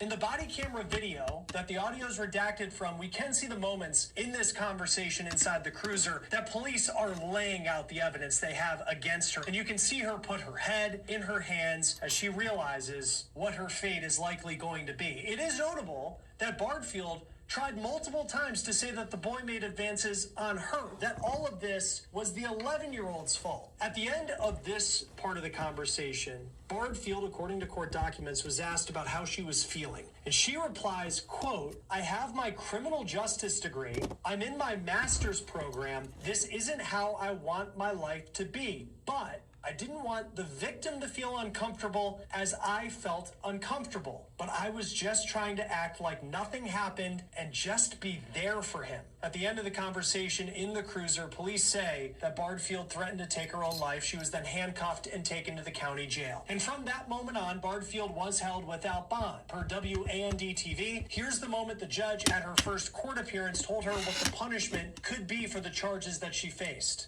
It's a Class X felony, punishable by 6 to 60 years in the Department of Corrections.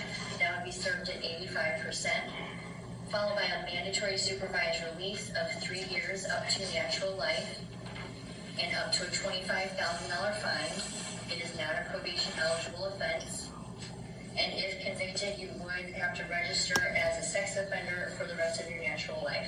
Then, in August of this year, Bardfield pleaded guilty to having sex with that boy. The state is now asking for a max 40 years in prison in this plea deal, opposed to the 60 years that she could have faced if found guilty at trial. As far as the Decatur Public School District, where Bardfield worked, I reached out for comment in the wake of her guilty plea. They told me since they weren't a party in that criminal case, they wouldn't comment. They did fire Bardfield after her arrest. The victim and his family, though, are suing the school district, and they claim what happened was not an isolated incident. I spoke to Asim Cunningham, who's representing the family, and this is what he said about his lawsuit. What they really, really want to take place, though, is that other kids and other families who may have been a victim of this woman's acts to feel confident that if they come forward, that we can, hold the school district accountable for the lack of supervision that resulted in Ms. Bardfield being able to commit these acts. And does the family believe that there are more victims of Allie Bardfield? I can't speak for the family directly. There has been information that has come to light, some of which has been put into the complaint against the school district that leads us to believe that there may be more victims of Miss Bardfield, and there are likely more victims of abuse and harassment by faculty in the Decatur public school system against students. When Bardfield was arrested, she said, according to court documents, that no other people would be coming forward saying that she sexually abused them. It's important to remember when she was confronted with these allegations, it wasn't until detectives laid out their evidence that she admitted what she was saying originally was a lie. She'll be sentenced on September 25th. Joining us now to talk about this is prosecutor and former deputy attorney. We're just going to talk about some online activity. Okay. All right. Don't let the polite tone of this man fool you. What he admitted to is sick beyond words. What led to the videos being sent of the children? His day job was a therapist for people with severe autism. But then police uncovered a dark and twisted world of online activity. And even more shocking, you won't believe how they found him in connection to another twisted, high-profile case a state away. We're on the case, presented by Law and Crime. I'm Chris Stewart.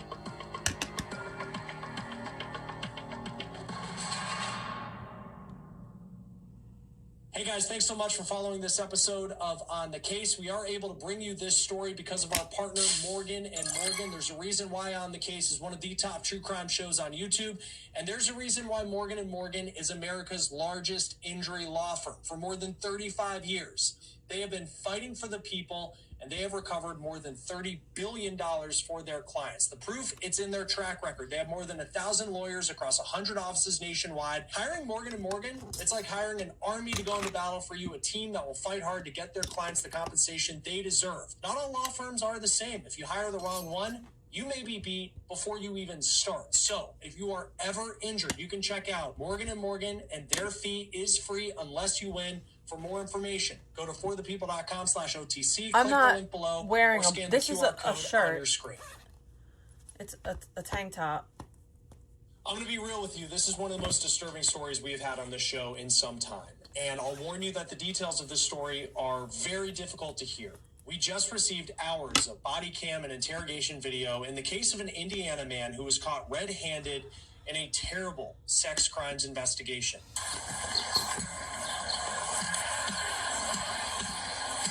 Yeah, we'll just,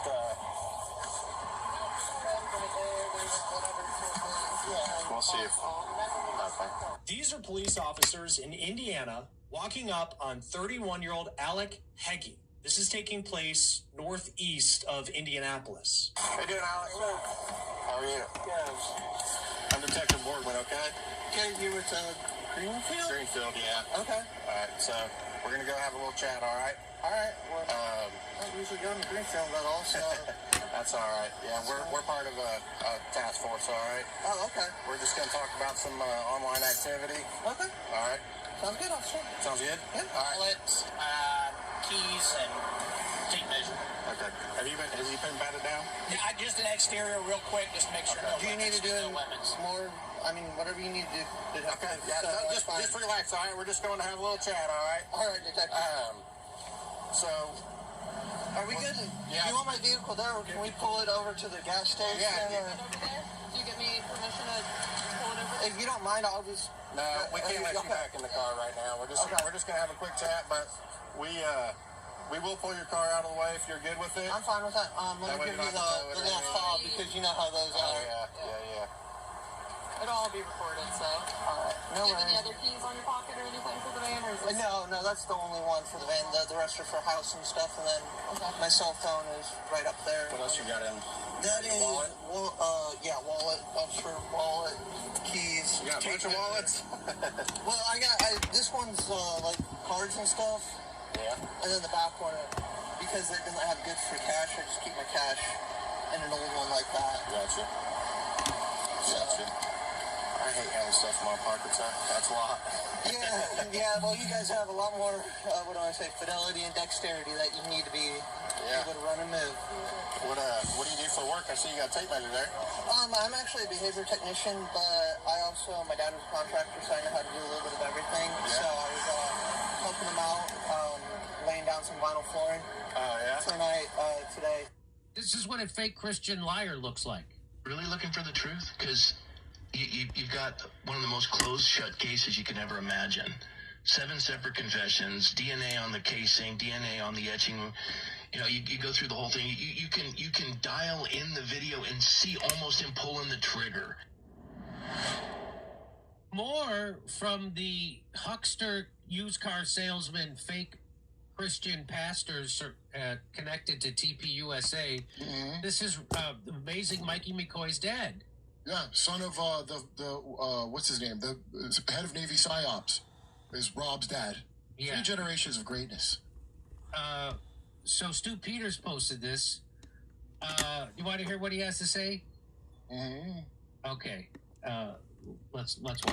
Really looking for the truth? Because you've got one of the most closed-shut cases you can ever imagine. 7 separate... He's talking about the Tyler Robinson. This is the most closed and shut cases you could ever imagine. It's called so now you know. So right off the bat, Mr. Christian is a lying sack of it. This guy is more full of shit than an outdoor music festival porta potty. This is... So, yeah, okay. Let's really looking for the truth? Because you've got one of the most closed-shut cases you can ever imagine.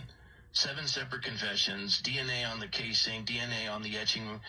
You know, you go through the whole thing. You can dial in the video and see almost him pulling the trigger. Oh, you can dial in the video and almost see him pulling the video. Well, let's go ahead and dial in that video. Yeah, let's see. Enhance. So this is the video. We're dialing it in. Enhance. Oh, that's the video. Okay. Mother sucker. There he is running. He comes running. That's not Tyler Robinson. 100% that's not Tyler Robinson. We know definitively as he gets down into what is known as a lateral military crawl. Begins that crawl. Not him. Over to the right first and then to the left. He does 100% military maneuver type crawl that they teach you in the military. Remember, Tyler Robinson not in the military. Do we see a quick flash? We're not sure what that flash is. Actually, it looks like I'm not going to read into it. There's that throw forward. I say fold forward, you can say throw forward, but that's definitely something being flung forward, getting into position, and here we wait for what we expect to be some sort of a kickback.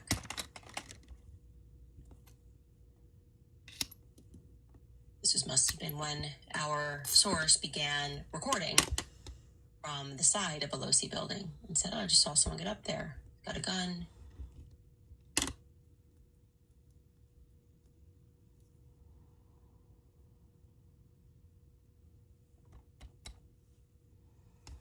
Now, keep in mind, he's already been on that roof about 8 minutes, and he changed his clothes up there.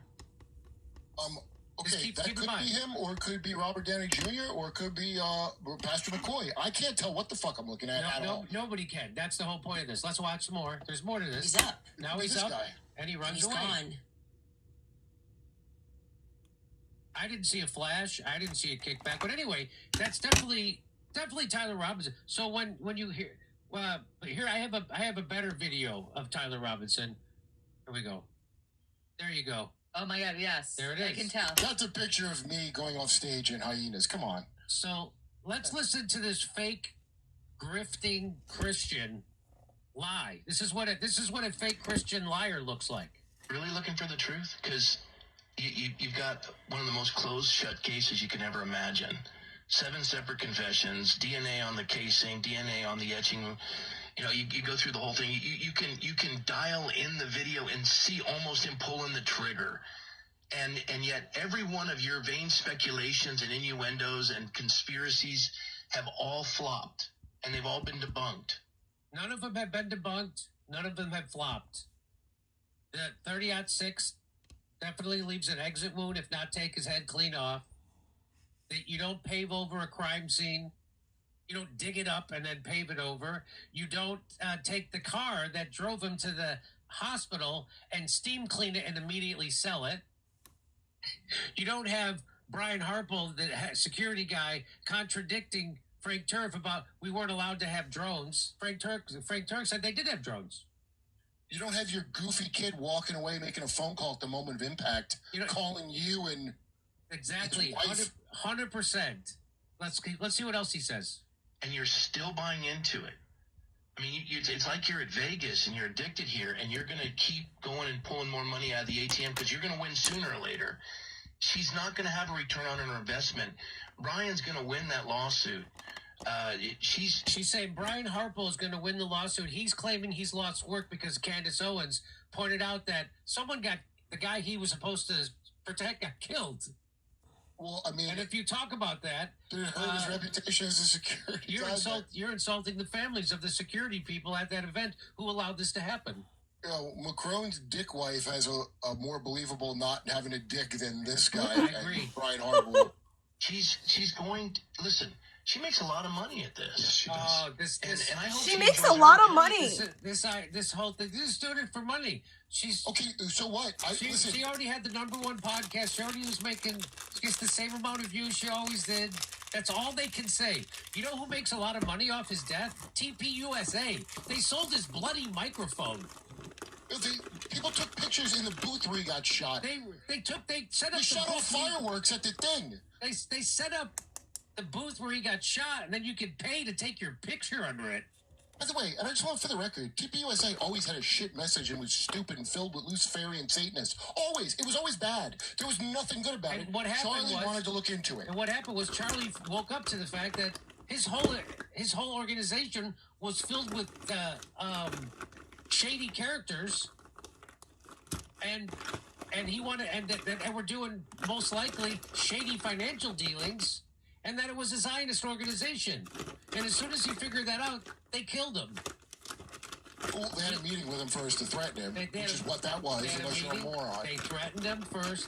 Then they tried to bribe him. And then they tried to threaten him some more. And then they killed him.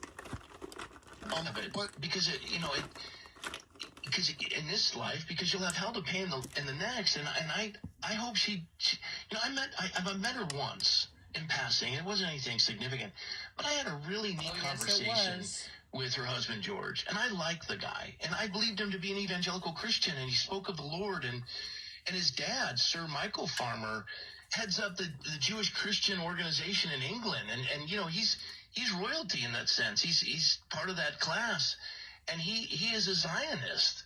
I can't imagine what's happening in their family. Why are you bringing up her family like that? George has had some struggles. That's pretty gross. So he's a Zionist. So this guy's a Zionist.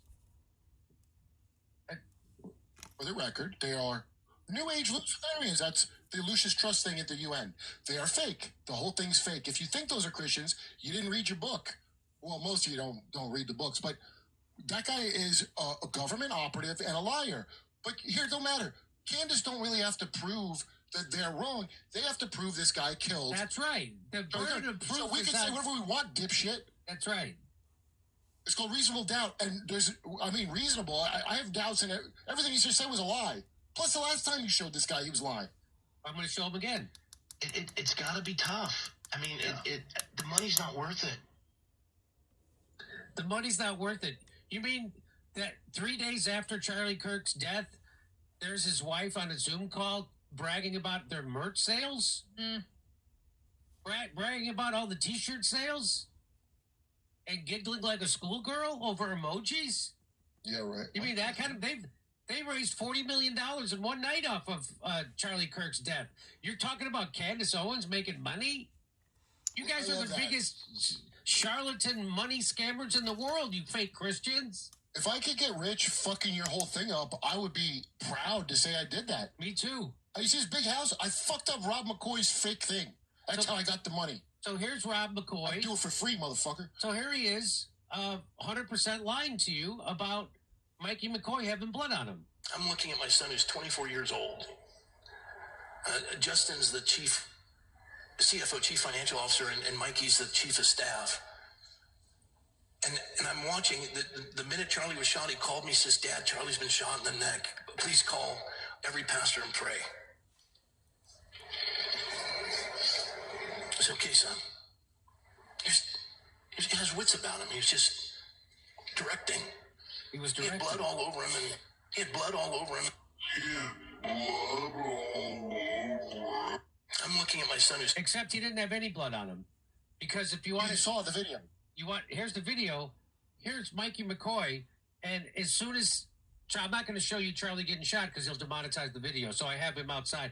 And so let's watch what he does. And he immediately turns and walks away. He's not even off the chair yet. And Mikey McCoy immediately, boom, Mikey McCoy doesn't bother to check on his friend, doesn't bother to find out what happened, doesn't even know what happened yet. Immediately, it's almost like they all knew that something was going to happen and they had a plan. And then where does his son end up? He never stopped walking. Where you get all that blood off him? He never stopped walking. He probably showered all night, but the blood didn't come off, did it? And there he is directing, by the way. So everybody else is carrying him to a car. There he is directing. He's got 100 yards away. Never stopped walking. Never stopped walking away. Turned around, put a phone to his ear, and never stopped walking. Well, it was awkward, you know. Some guy just pulled his pants down and said, I did it. He didn't want to be there. He literally turned... This is what it says behind. He literally turned his back on Charlie the instant Charlie was killed. He has no idea what's happening to Charlie, and he apparently couldn't be less interested. Yeah, well, in fairness, he probably has no recollection of the entire event. That's how that programming works. That's 3 generations you're looking at right there. Grandpa in the naval, the bad one, the naval psyop thing that they do. I just wanted to show you again how these guys can't stop lying. How these fake Christian pastors, the biggest... What is the name of that? There's like a chain of churches. What are they called? Ascension. Is it Calvary? No, Calvary. Yeah, Calvary Chapel. If you're going to a Calvary church, I would No, thank you.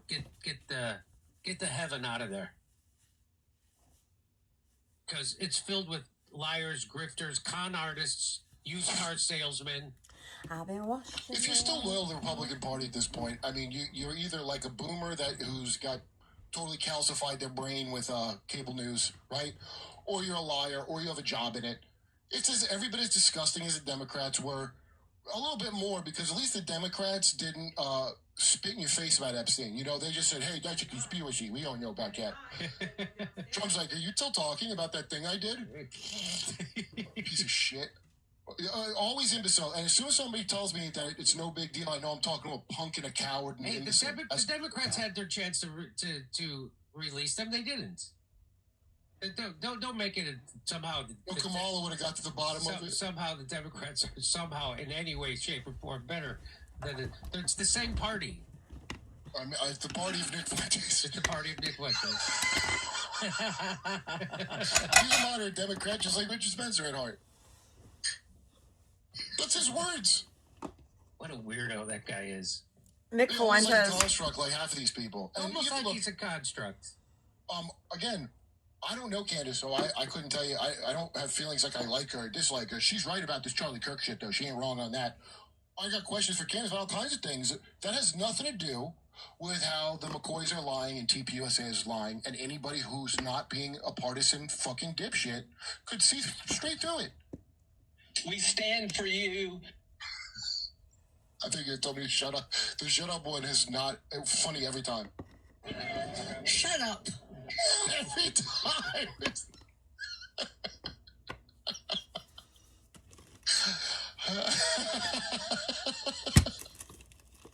Oi! I don't want any trouble. I really don't care who's talking about me. I don't want to know. Oh, I don't want to know Dave if they're talking about me. Keep it on the low. Because it's so effing inconsequential. Knowing someone.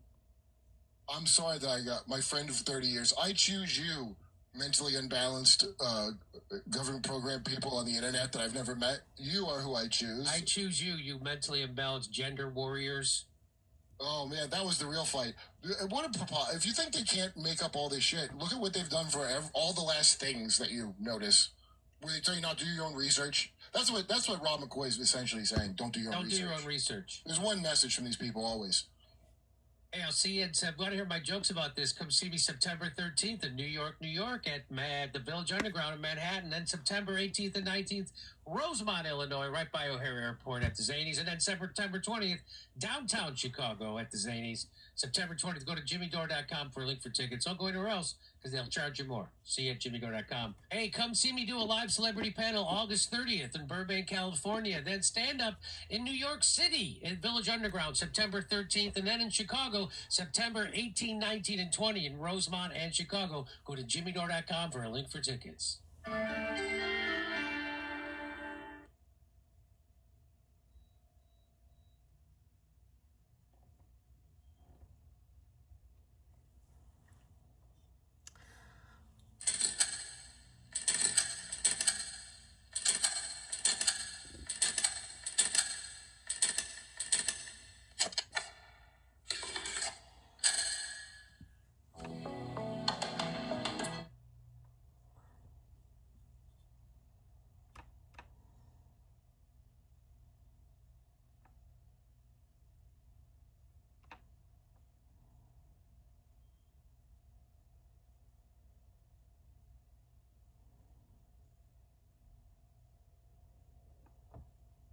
This prophecy is in the works of being fulfilled. This woman who lives in Jerusalem has been showing videos of the construction plans regarding this third temple. Now, we know that the third temple would have to be built in the same location that the second temple was at in Jerusalem on the Temple Mount, and that the Al-Aqsa Mosque and the Dome of the Rock currently sits on this Temple Mount.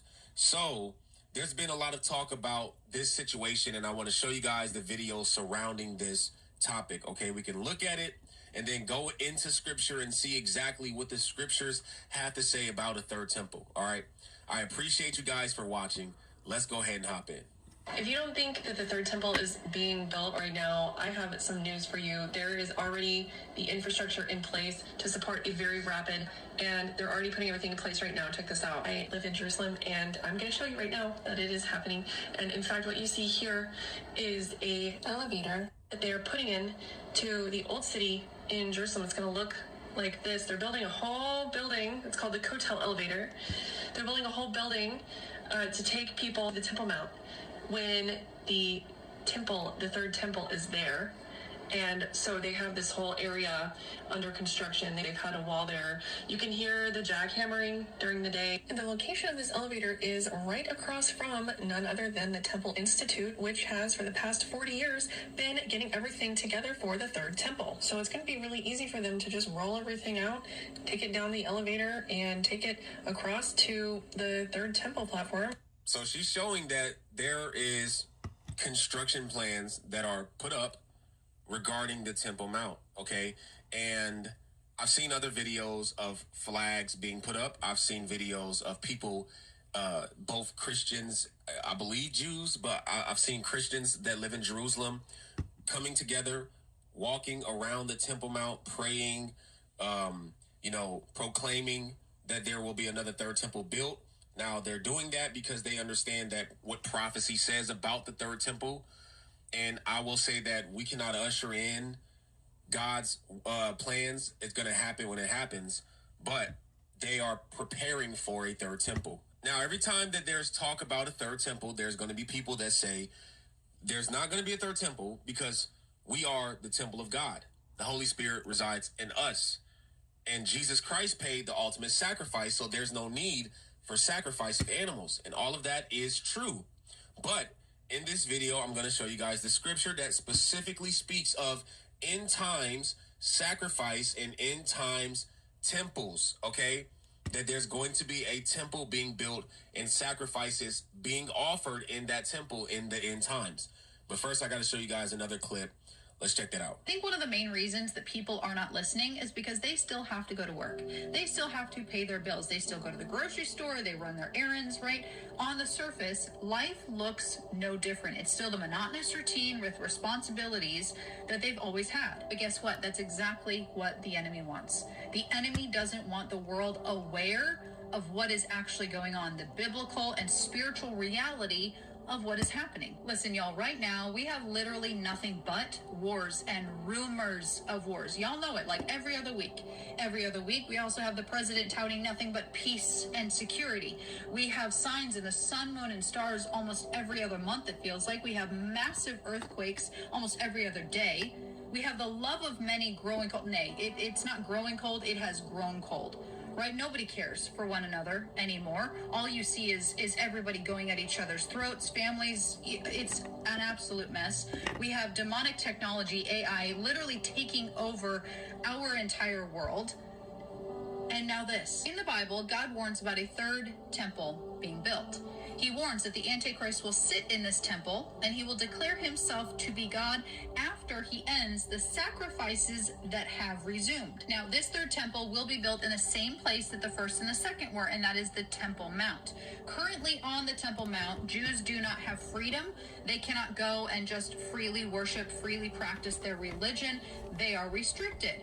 This is saying pray for them. that is about to change. So at the end of July, more than 2,000 Israelis stormed the area, stormed the Temple Mount, and they prayed and performed rituals all around the compound in what Jordanian officials said was the worst violation in modern history. Now, they say that this is an imminent threat with the potential to trigger a religious conflict, and a lot of people believe that in order for that third temple to be built, the Dome of the Rock has to be attacked. It has to be taken down. Now, Israel taking over the Temple Mount or whatever that looks like in order to build the third temple will absolutely happen because that's what the Word of God tells us. But we also see this playing out in real time and have been for a while. This article is from May. It says U.S. and Israel actively working to strip Jordan of custodianship. Again, chess pieces being moved into place. So I'm pretty sure you guys know her, but her name is I think Ashley Hayes. She does a lot of videos on news and prophecy and market of beast, things like that, right? And I do agree with her in her response to seeing everything happening in the world. These are videos that I've done as well, seeing the weathering events that have taken place in the world, seeing the wars and rumors of wars. So I agree. We got to definitely pay attention to these things. And when you see things happening, people like to throw in fear-mongering. I think there could be some type of way that you bring these videos that could be fear-mongering. But the news is the news, and that's how we have to take it, right? when things are happening and we make a video about it and we say, look, this looks like what the Bible's talking about, that's not necessarily fear-mongering because it's actually taking place now. I have some things that I want to say. I want to say some things. I didn't stop, like, doing, like, reacting and doing, like, drama, whatever you want to call it, recapping vegan, whatever you want to call it. I didn't stop doing that stuff because of any other reason other than I don't want to come across as if I'm ungrateful. Not to y'all, because that's really, you aren't who I have to impress. I don't ever want God to look at me and be like, I blessed you with so much and your actions betray you. Your actions make you come across like this angry, miserable person when you have so many good things and so many blessings in your life. Not only that, God loves me so much, and he shows how much he loves me in the way that he blesses my life. I owe it to him to love others the way that he has loved me, which is infinitely and just undeservingly. Like, I don't deserve the love that I get from God. I've literally blasphemed. I've said that God isn't real. I've done a lot of really awful, terrible things. And there's nothing that I can ever do to, like, make up for the things that I've done. There's nothing that I can ever do to make me worthy of the love that God shows me. But what I can do and what I try to do is I try to be that same love that God has shown me. I try to be that same love to others. I try to live a life that honors the sacrifice that God has made for me in so many different ways. So that's really what it boils down to. It's like, I can't live life like as if like I'm not super blessed, because I freaking am. Like,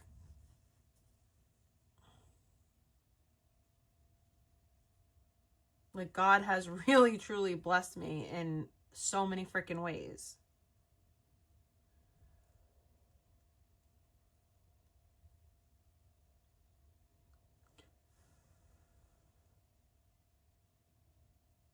And when people look at me, I want that to be apparent. I don't want anyone to ever look at me and be like, damn, she must be miserable, because I'm not. Like,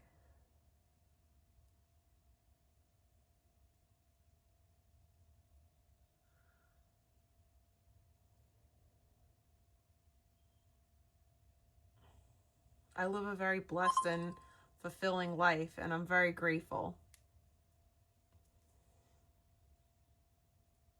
And I think for a long time I've come across as if I'm not grateful. What up, Nancy?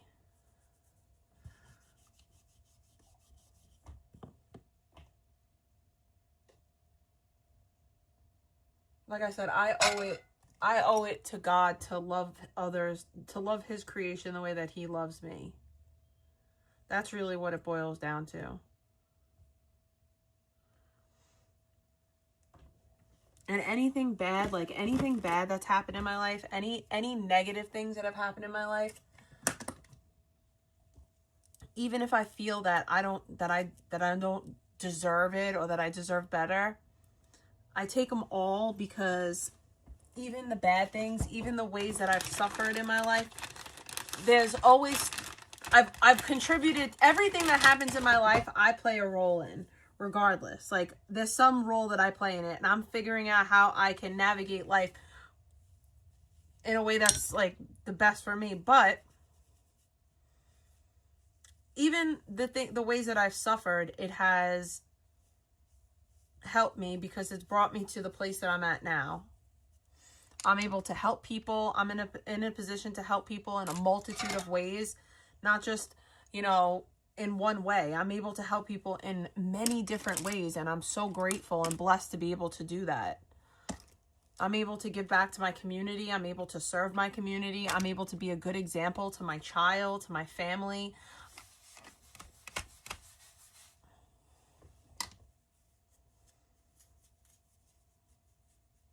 My family trusts me implicitly. That's an that's a big thing.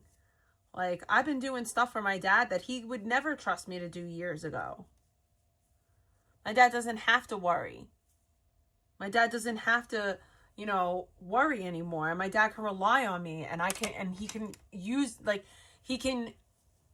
I said, he can rely on me. He hasn't been able to rely on me, and now he can. And that's very important to me. I was able to, like, put my dad, you know, I was able to, like, kind of give him peace of mind.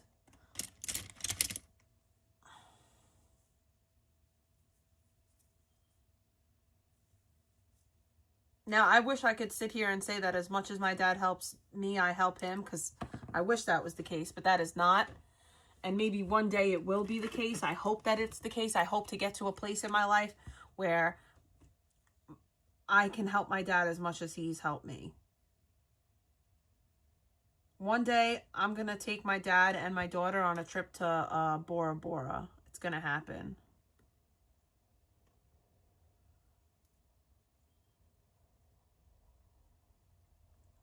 I don't know how, I don't know when, but one day I'm going to make enough money to do that.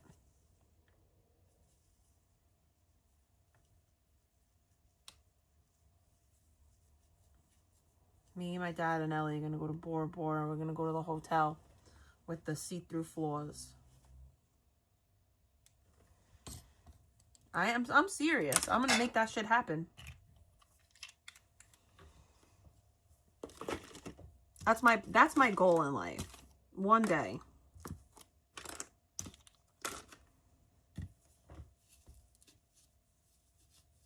That's Ellie's, you know. She wants to go to Bora Bora, and her and my dad talk about it all the time. And I would love to be able to take us all there. Maybe once I have my own practice. Maybe once I get my master's.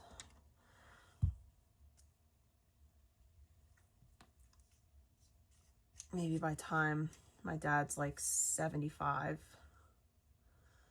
I wish I could say by time my dad's 70, but I don't think so. That's only a couple of years.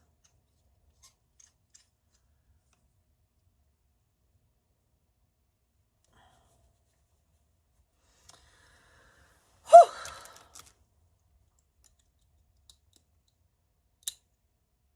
I'm glad that you like my crosses, Nancy. I put them on Etsy if you're interested in them. I put them on Etsy for like $10. I think they're all $10 on Etsy.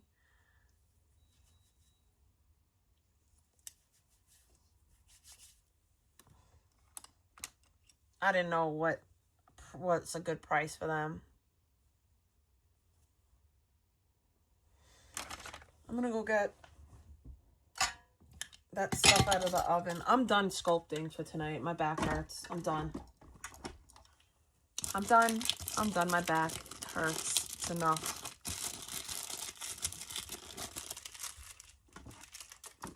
Once my back starts to get to a certain point of hurt, I'm like, yeah, I can't do it no more. It's done. It's time. It's time to say goodbye. And I'm not cleaning this up because I'm going to go right back to sculpting in the morning. So it's going to stay like that. I'm going to straighten up, but I'm not going to put everything away. All my life you have been faithful. All my life you have been so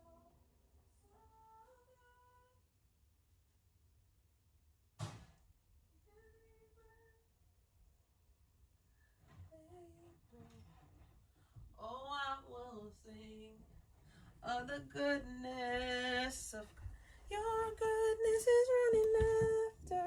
It's running after me. My back hurts so bad, and I have crampies in my belly because of my period. Ow. They want to go to the place where you can look at the ocean through the thing. With my life laid down, I'll surrender now. I really like this one. It's like Tinkerbell vibes.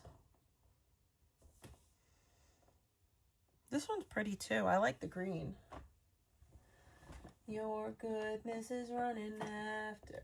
It's running after me. Hello.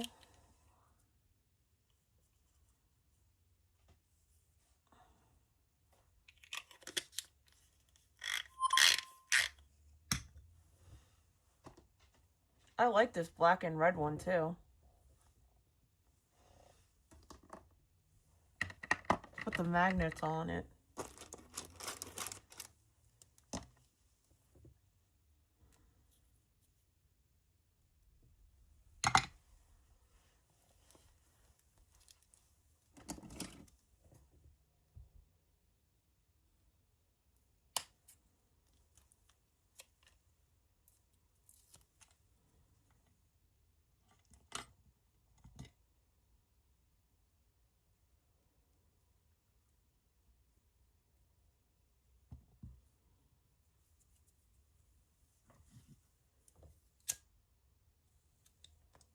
Yeah, but they said Bora Bora.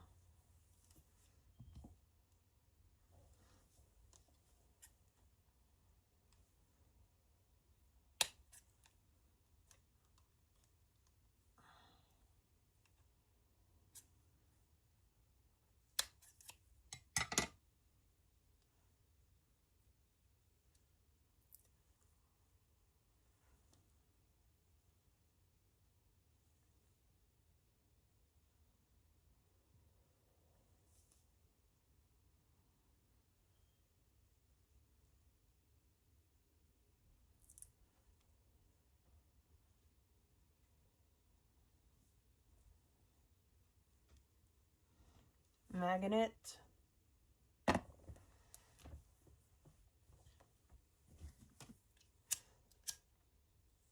For the round one, I just stick one of the round ones on because I feel like that's sufficient.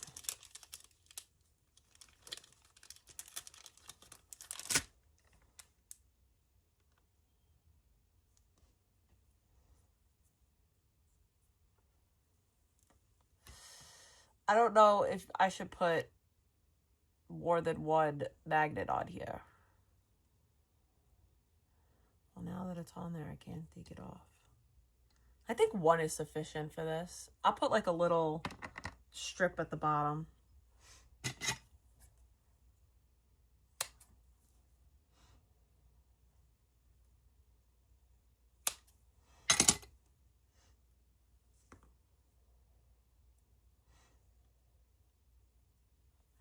I have one on my fridge already.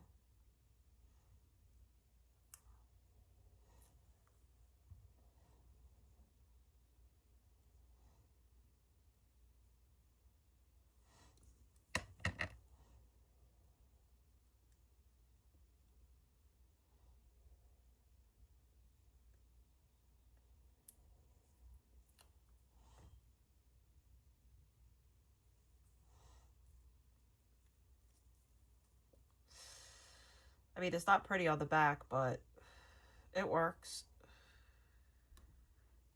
I'm going to put a couple more small little teensy ones.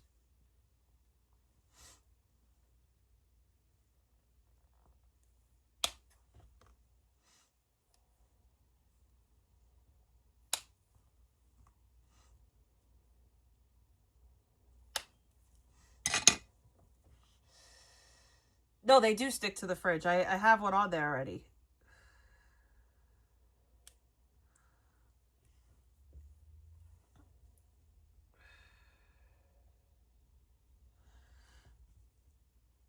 This looks ugly, but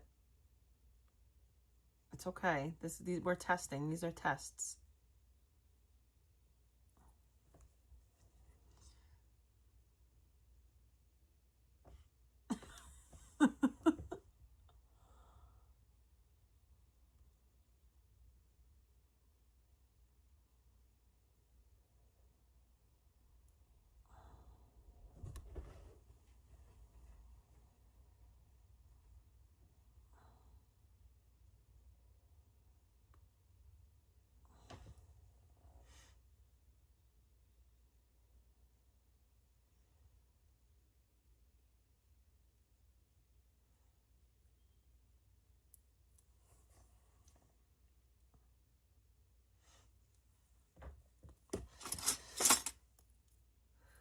They work.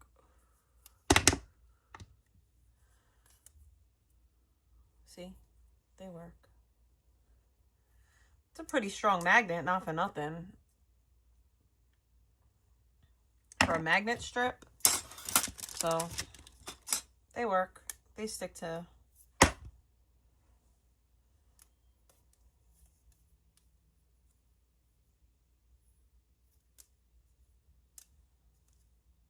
Well, it's not that strong, but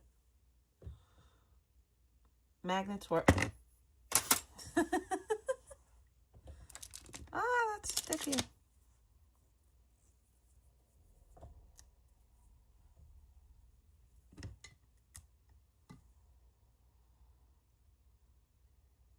Wow, this one's still warm and wobbly. This one's gonna be a magnet too. Which ICP song?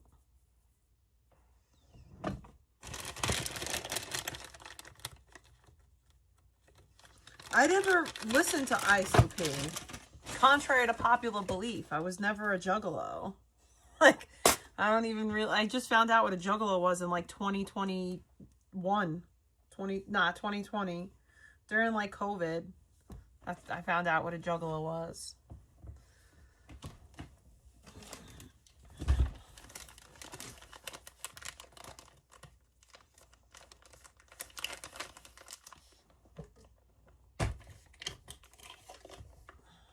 There's not a lot of juggalos in New York.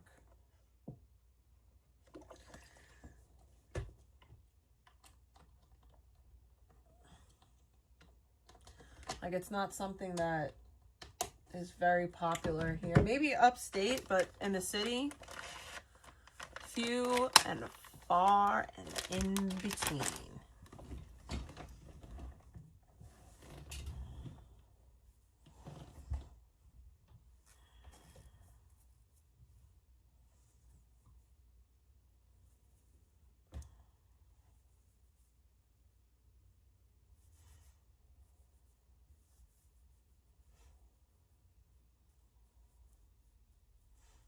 I need somebody to make some requests for things to make with clay, because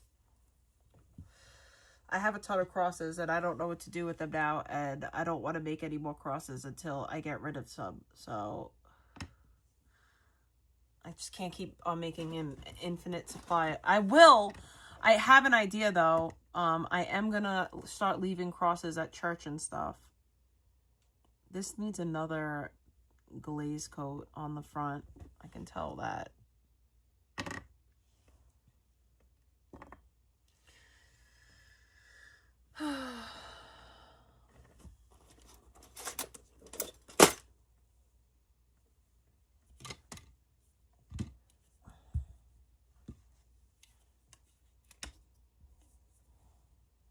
Oh.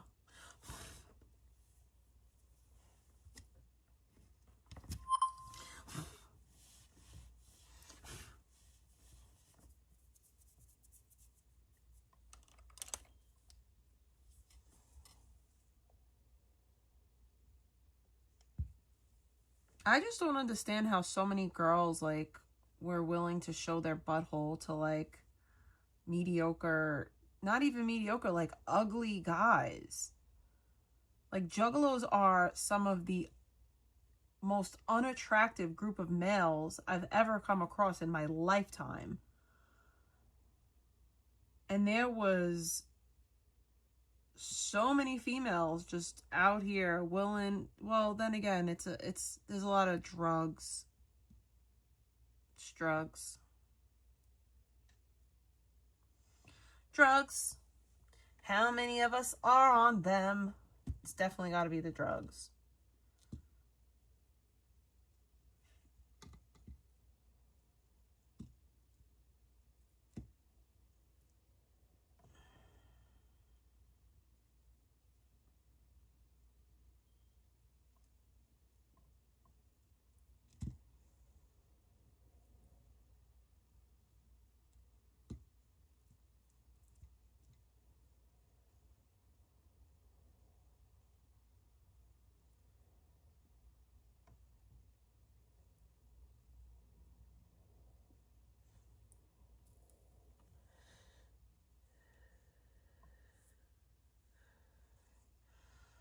I don't know what you're talking about.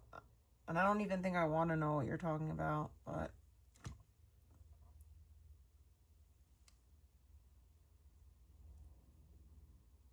I cannot stress enough how much I don't care about these people and how I don't wish to give them attention. The only attention that I truly want to give them is in prayer.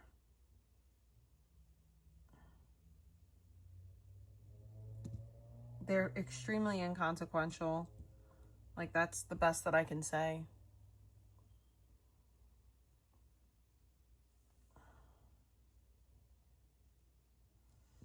It's like, and they're... 1_ sent $3. Clown face emoji. Hashtag Soda presents the Underground Rock Minute, bringing you all the latest in underground rock and roll. Yo, what's up, ninjas? It's DJ Super Soak again. And I'm Lil Blaster. Yeah, today we're gonna show you the new video from the Thriller Killer Clowns, yo. You may know their previous, more violent songs like I'ma Stab Your Face and Curb Stomp Your Enthusiasm. Oh, yeah, I love that song. But this new one takes the band in a whole new direction. True. It's got a positive message, and it makes you think. Yeah, that's right. Here's Thriller Killer Clowns with Magical Mysteries. Y'all gonna love it. Yeah! So many confusing things out there. Get your magnifying glasses out, ninjas, and take a closer look at life. The world is full of magical mysteries. Puzzles unsolved since ancient history. Where does the sun hide at night? Do people really used to live in black and white? Is the world round? Is it flat? How come no one can tell me that? Like, what's with islands? Get more land. What's with deserts? Get less sand. What is Alaska? Who is Brazil? Isn't a volcano just an angry hill? How did God even think of dirt? Erasable pants make my head hurt. Metal, girls, iron, fire. How'd they get my voice in a telephone wire? Why are pants different than shirts and blankets? How do they work? Suitcases always know where to meet you. Children small and just far away. Yeah. Why do some mountains look like presidents? What the is a clock? Now here's just a list of some stuff. Trees, swamp, caves, a horse, triangles, witches, a different horse. Two horses. The whole world's got 10,000 people. And Santa Claus created all of us equal. Aston's kids look just like Aston. And my two kids look just like Aston. So over your mind, brush your off the brain. The mysteries of life can't be explained. So in books, we don't need your tricks. And all you scientists you sucker, it's all magic. Oh, yeah, ninjas. Life is a beautiful thing. Take two fresh. Ask Cam 2010. I'm gonna live forever.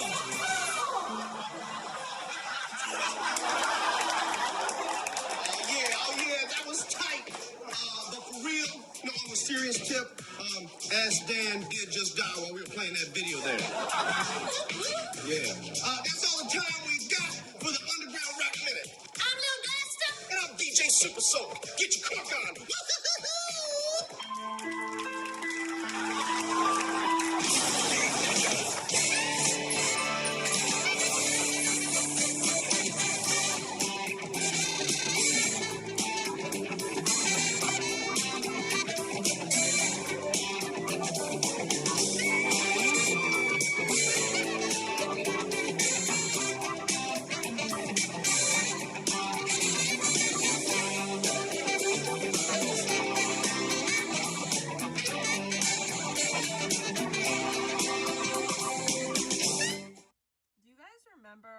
Back when SNL was actually funny?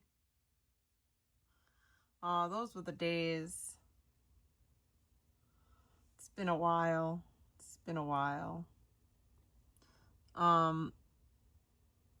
Yeah, I don't know, like, really how much more I can stress that. Like, I'm in a different place. Spiritually, mentally, physically, emotionally. Like,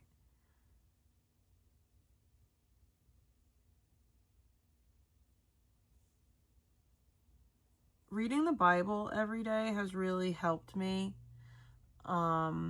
It's really changed me in a lot of ways, because now, like, there's kind of like no excuse. Like, I can never say like, oh, well, I don't know what God wants from me. No, like, I know, like, very clearly how God wants me to react to almost every situation that life throws at me. So that doesn't, like, go to say, like, obviously I mess up and I'm still in transition. But one thing for certain and two things for sure, I know that God doesn't want me to meet evil with evil. I know that he doesn't want me out here arguing with people, especially if my aim in the world is to actually help people. Because what happens then is, like, my justified anger makes me look unstable and unworthy of my life.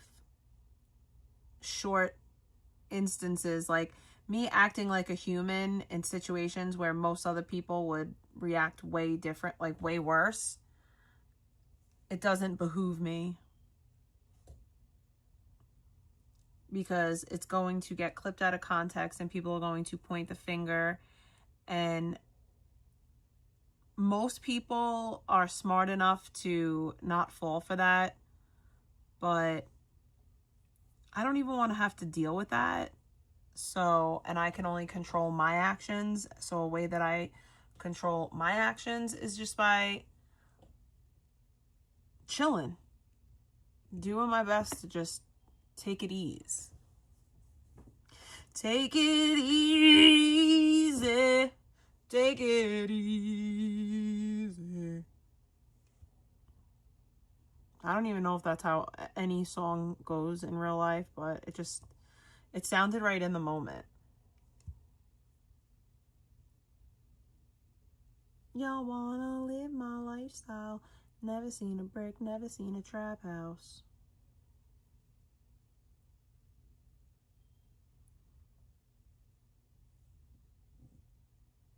Here's the thing too, and like, this is really what it boils down to. I cannot, like, all these people that don't like me, there's nothing that I can ever do to make them start liking me or make them hate me any less. Everything that I do is always going to be wrong and vilified. So, like, listening to them and trying to interact with them, it doesn't behoove me. It doesn't serve me. And it doesn't serve them. Like, if I ever thought that there was room for, like, a meaningful conversation and, like, a resolution could be, I would be there. I'd be in there like swimwear in a heartbeat. But there's no logic. It's not logical. Like, majority of the reasons for why they don't like me are not based in anything that's relevant today.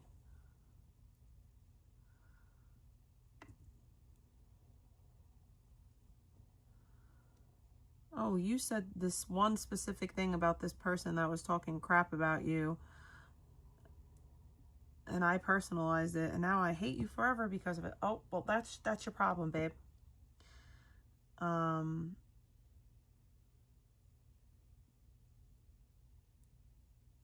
sorry to all the people that I've offended in my many years on the internet.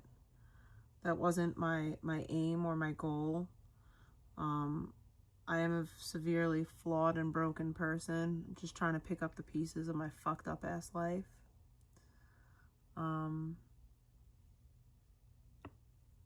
Clearly I'm not the streamer for you.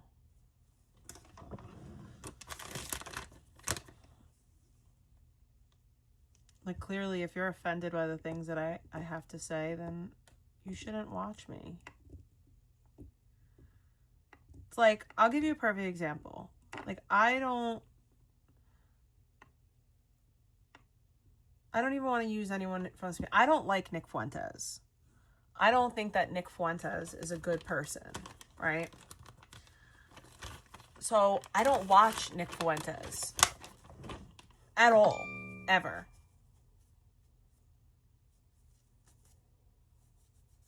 even now, I'll even use this community as an example. I don't like vegan. I don't dislike her, right? Maybe I do dislike her. I don't even want to elaborate on that, but I don't like vegan. I did use her for content for a period of time because it was just like nobody, I think I let the views bother me. Like, I think I got like uncomfortable with my chat being low or like my chat not moving, and now I don't care. Those who are meant to be here will be here, and those who aren't won't. But like, I have no desire to spend my free time listening to something that frustrates me. I refuse to lose. Because to me, that's losing.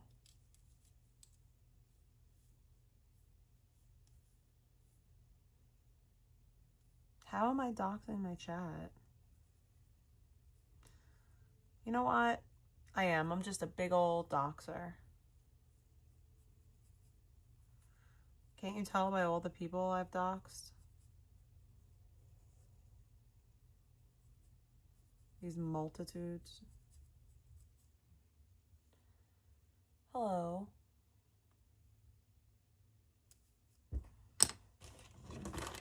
Apparently, I'm wasting all my money on clay and all my time making crosses just so that I could get people's addresses. Because that, you know, makes so much sense. It's high IQ thinking.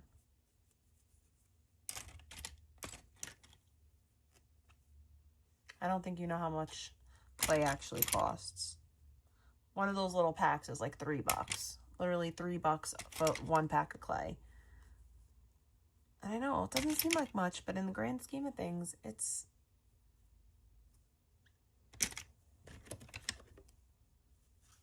adds up. Let me go. I have to clean this yet again. But it's okay. I'm going to leave those there because I got to dry.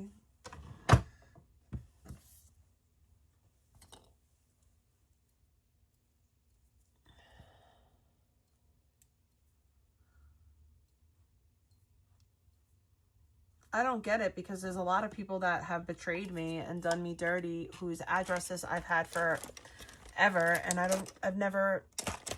don't dox, like, I don't want to be doxed. I don't go real life. I don't dox people. I just don't. I don't do it. If I was that type of person, there's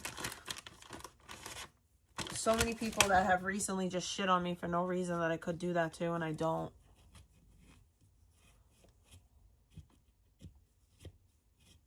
I don't care. I wish you the best. Like, I really do. I really wish you well. I hope that you find whatever it is that you're looking for in life.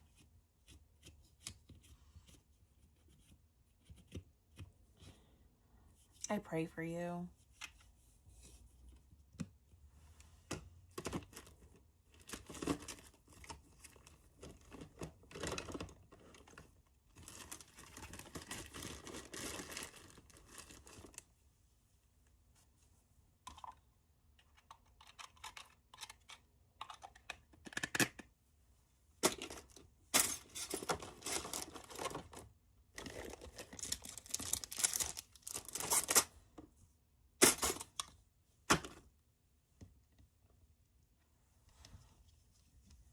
Like I said, the shit doesn't even make sense, but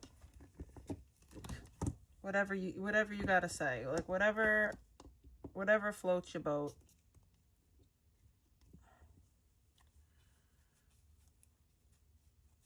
I guess it sounds good. I don't know.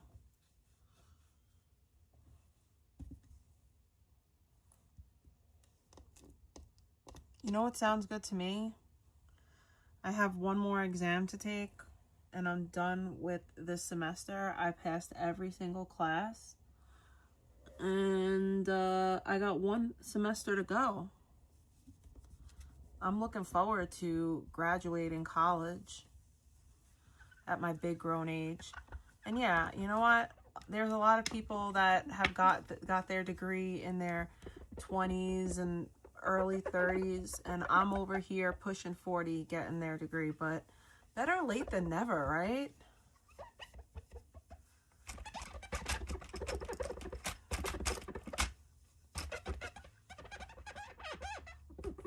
And I'm holding off on a school because if I do wind up leaving New York sooner than later, I'm not going to obviously register for school here because I'm going to be living in Florida. I would have to have my financial aid there, so maybe I'll get my master's there. It really doesn't matter though, because technically I'm going to be doing it online. It doesn't matter where I am, but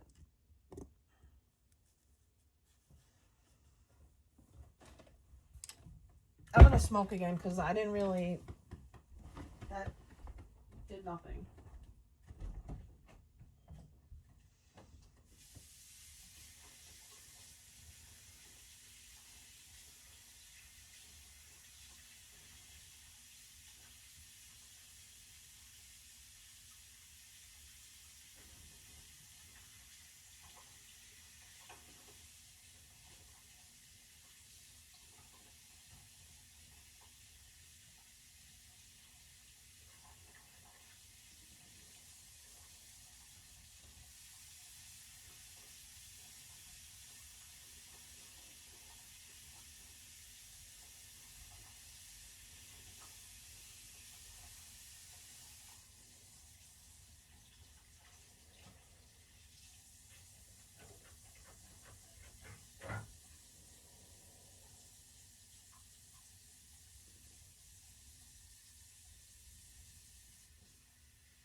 I mean, if my school wasn't online, I wouldn't be able to do it. Because ain't nobody got time to be going to classes. Personally, doing it online the way that I do it is harder because you have to learn everything on your own. You don't got like a teacher like teaching you. You're not sitting in a classroom having somebody explain shit to you. You're on your own. You're given coursework and you're like, here, figure this out. If you have any questions, email me. That to me is like a lot more difficult to learn, but it's basically like independent study.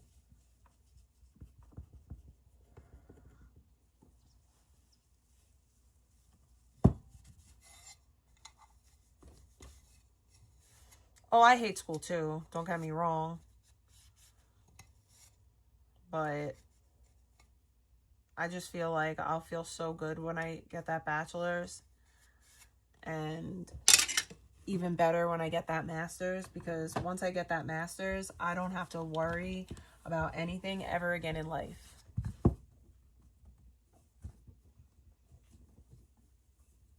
Like, I could literally work for myself. I don't have to clock in nowhere. I could work with people one-on-one in the way that I want to work with them. I don't got to worry about anything but that. And that I look forward to.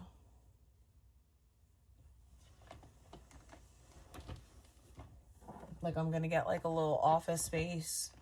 And because I was thinking about it, and I don't think it's like, I know that I used to have like a therapist that I used to see her in her house. But like, let's say I was a real life crazy person. I know where she lives. Like, I don't think that, I don't want my clients knowing where I live. So I'm going to get like a little office space and rent it out. And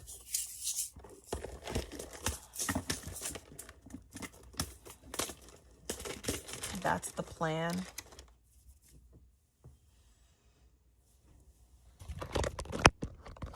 My sister has her master's. She's probably going to get her PhD eventually. But for me to be, wow, this is where my thing went. For me to be a licensed clinical social worker, I need to get my master's. So that's what I'm getting it for. Because once I get my master's, I could be a therapist. And I work for myself. And that's what I want to do. That's my long-term goal. my master's would be in social work.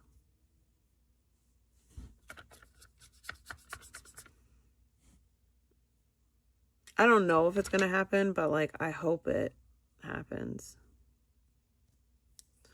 I'm hopeful that I'll get there. I mean, I never thought that I'd get my bachelor's, and here I am, a semester away. She's probably a child psychologist.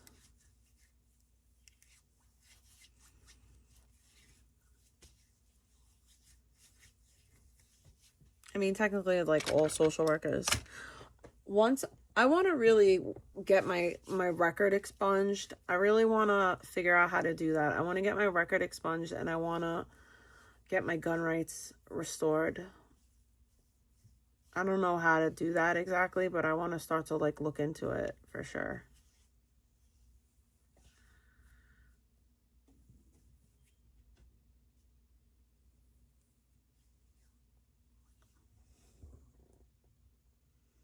Stop it.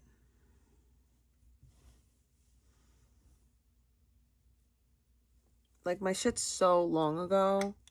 I feel like I should be able to do it. I haven't got my felonies from over a decade ago. 12 years ago. Clearly, I'm changed.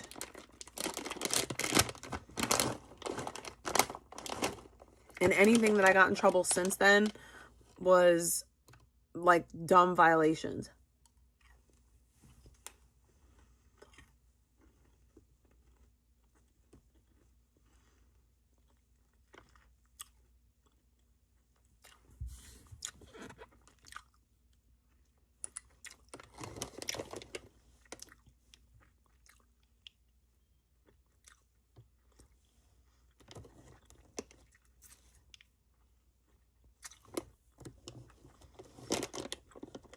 I just don't like that. Like, there was a statement made once that, like, oh, like, about me being a felon and how I couldn't protect myself if I wanted to. And there is some truth to that statement, and it's very unfortunate, and thank you for that. I am going to work to change that, because I think that I do deserve to be a full citizen again. I can understand, like, if I didn't do anything to, like, turn my life around, but, like, I turned my entire life around. I just feel like I should be given that opportunity to be a full citizen.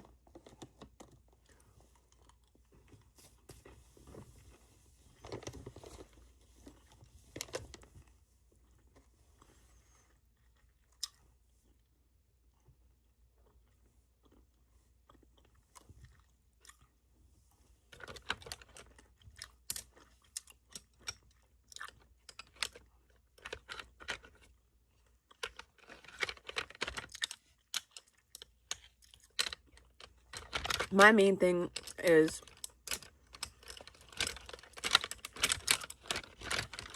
especially living in Florida, I want to have access to a firearm. I don't think that's a crazy, you know.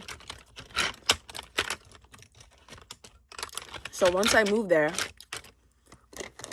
and I live there full time,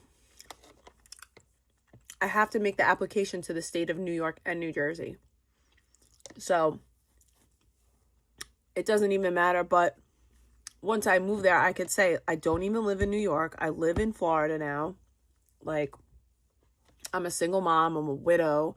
Like, I don't have any, you know, I don't live with any males. Like, I'm literally, I have to, like, take care of me and my child. I'm going to use all that. I'm going to talk to a lawyer and see what I can do. Well, I'm not even trying to get a gun here. I have family members that have guns in New York, like legal guns. But it's a whole process.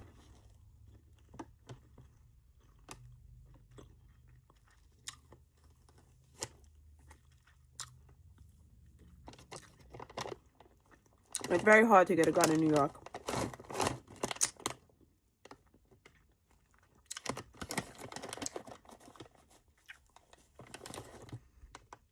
You have to have a business in order to get a gun here.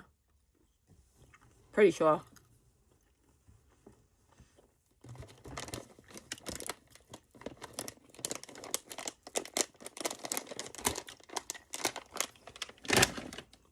But basically,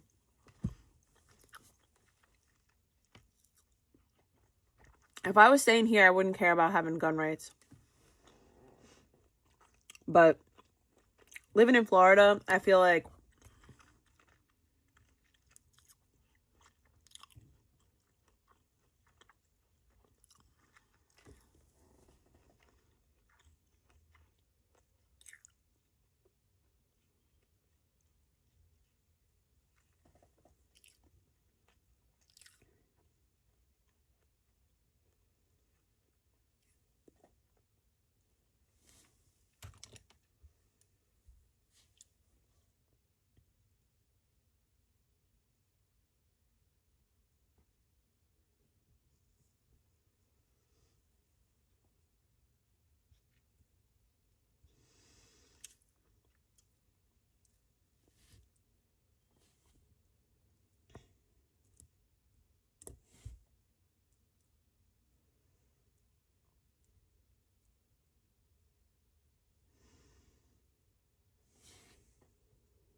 dude, I can't wait to get out of New York. Excuse me. That was disgusting. I'm so sorry. I wish I could say I'm not usually a pig like that, but I'm always a pig like that. But I always say, excuse me.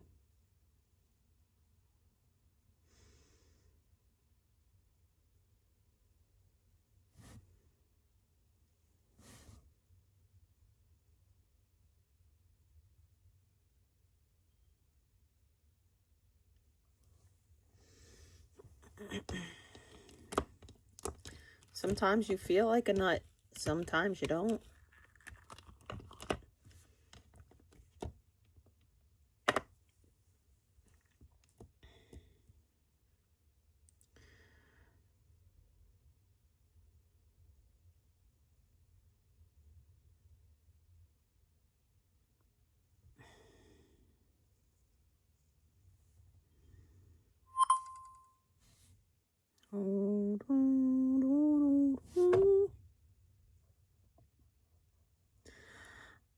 I read the news today, oh boy, about a lucky man who made the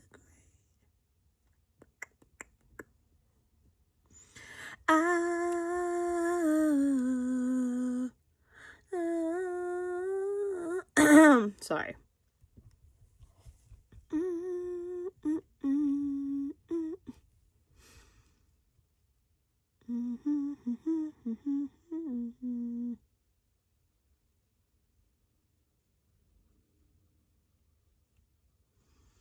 The English army had just won the war.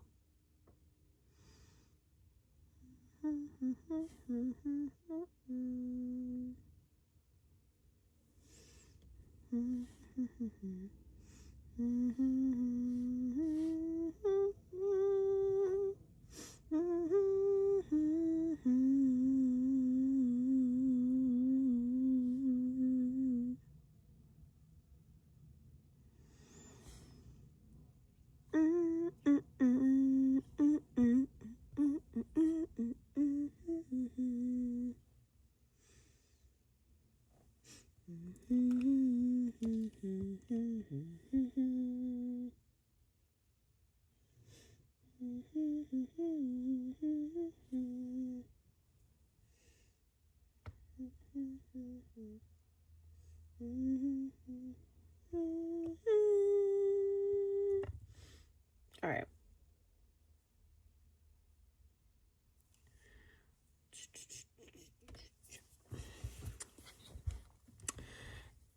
Bloop, bloop, bloop, bloop, bloop, bloop, bloop, bloop, bloop, My worst ideas are sometimes my best ideas. I want an Let me ocarina. explain. Yesterday, I put my ocarina in the kiln so that way I could lock in its underglaze, and this morning it came out, which means it's time to glaze. When you have a ceramic piece, it starts out all dull. By adding glaze, you get a nice and shiny piece. This pink stuff, which is my glaze, in combination with the heat of the kiln, covers the piece in a nice thin layer of glass. But during this transformation, it turns to molten lava and sticks to everything it touches. And well, I want this piece to be fully glazed, so in comes my bad idea. This little bar. Typically, I use it to hang beads and charms so that way they can be fully glazed without sticking to the kiln shelves.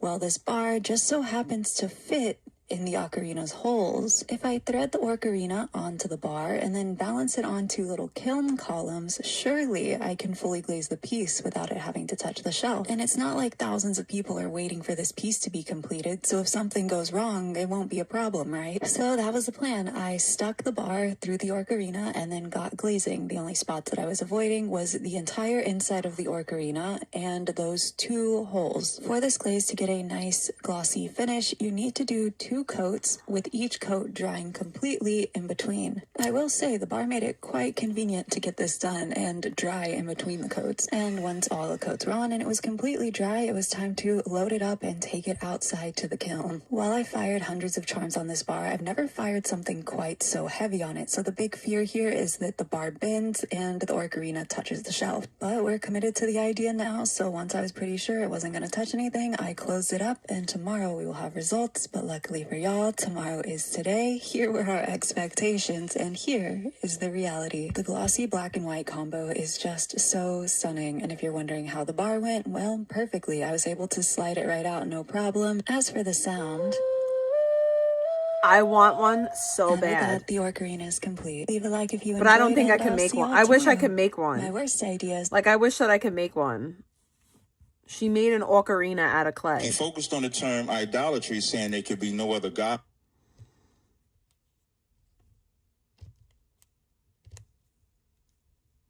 Mom's world crash. Let's go find out what she did to her daughter. I love 3 now. And 5. Despite the barbarity, this heartless father's laugh over the murder of his children turns him into an inhumane clown, relishing every moment for an evil reason. Witnessing Henry's attitude drives the investigator toward one absolute goal, making sure he is held accountable for his viciousness toward his family. You've been in cop for 18 years and seen a lot of shit. This is your work.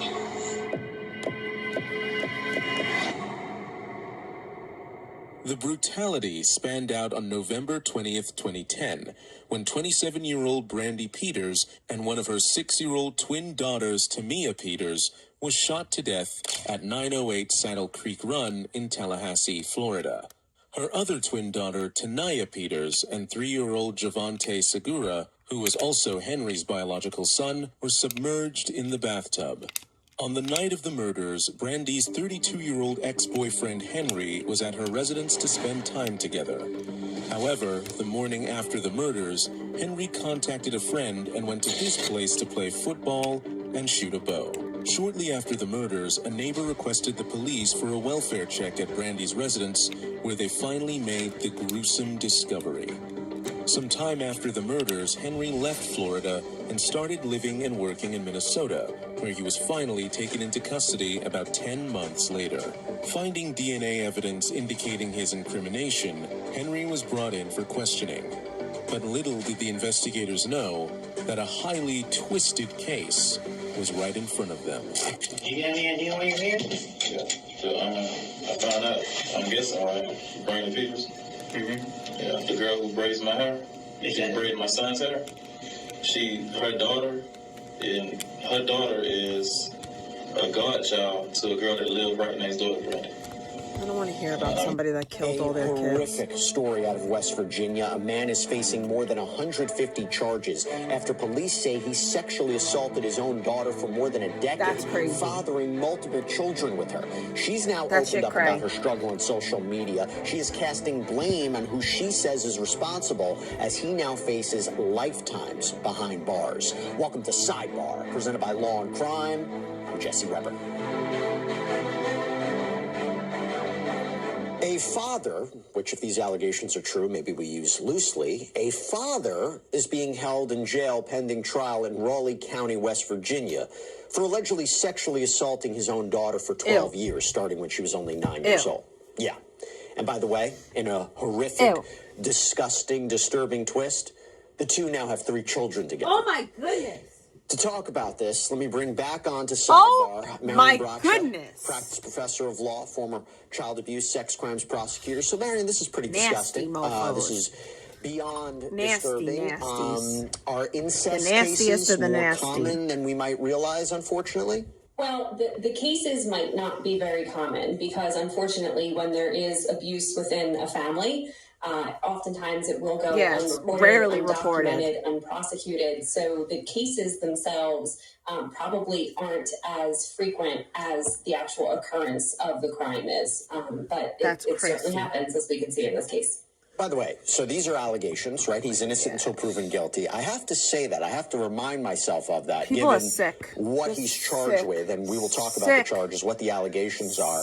How on earth, in a trial, an incest trial, right? If this happens, when it happens, if they happen in general, how do you get a fair and impartial jury? I think that most defense attorneys would ask the same question. And this is probably a case where because there are offspring involved, because this alleged sexual relationship resulted in the birth of 3 children, 3 offspring, this is actually a case that can be proved on the science. It can be proved based on blood tests, DNA results, birth records, other vital records. And so this is probably a case where the defense would seek to minimize or seek to challenge the science or the results of DNA testing or the validity of the records that are introduced. But you're right, this isn't a case where there is an affirmative defense saying, sure, I did it, but here's why, and this is why I shouldn't be convicted. There would really have to be a challenge to the proof elements that the prosecution would present. So I'm not hosting a panel. This is the suspect in this case, 44-year-old Kenneth Cook. He is reportedly facing 152 charges right now.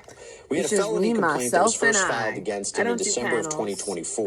People magazine reports that one of the children was found suffering from neglect in August, which seems to have maybe been the jumping off point for an investigation. He was charged with sexual abuse, sexual assault, child neglect, and 3 counts of incest. And then a warrant was issued for his arrest. He wasn't taken into custody until March. And since then, he has been indicted. Now faces 149 total counts of incest, plus sexual assault, sexual abuse, child neglect. So 152 charges in total. Marion, this is this typical? I've covered cases like this before where you have an alleged victim or victims describe repeated acts, repeated instances of sexual abuse, and yet they're not charged. The defendant's not charged for every one of those individual acts. This feels different. Is it typical to charge someone like this? Well, I can't speak to what is typical because that really does vary jurisdiction to jurisdiction and state by state.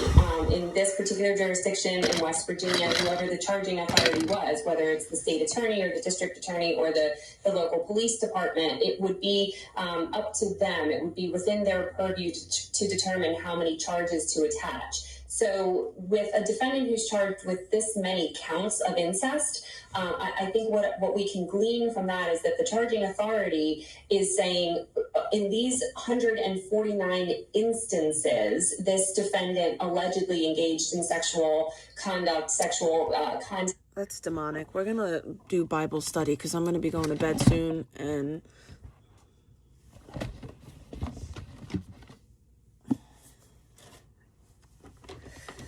So we're going to do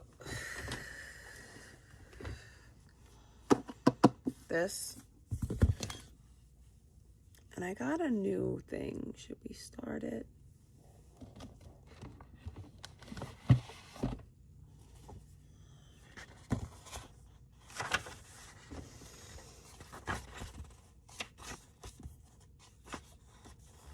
Oh, let's see. This is different.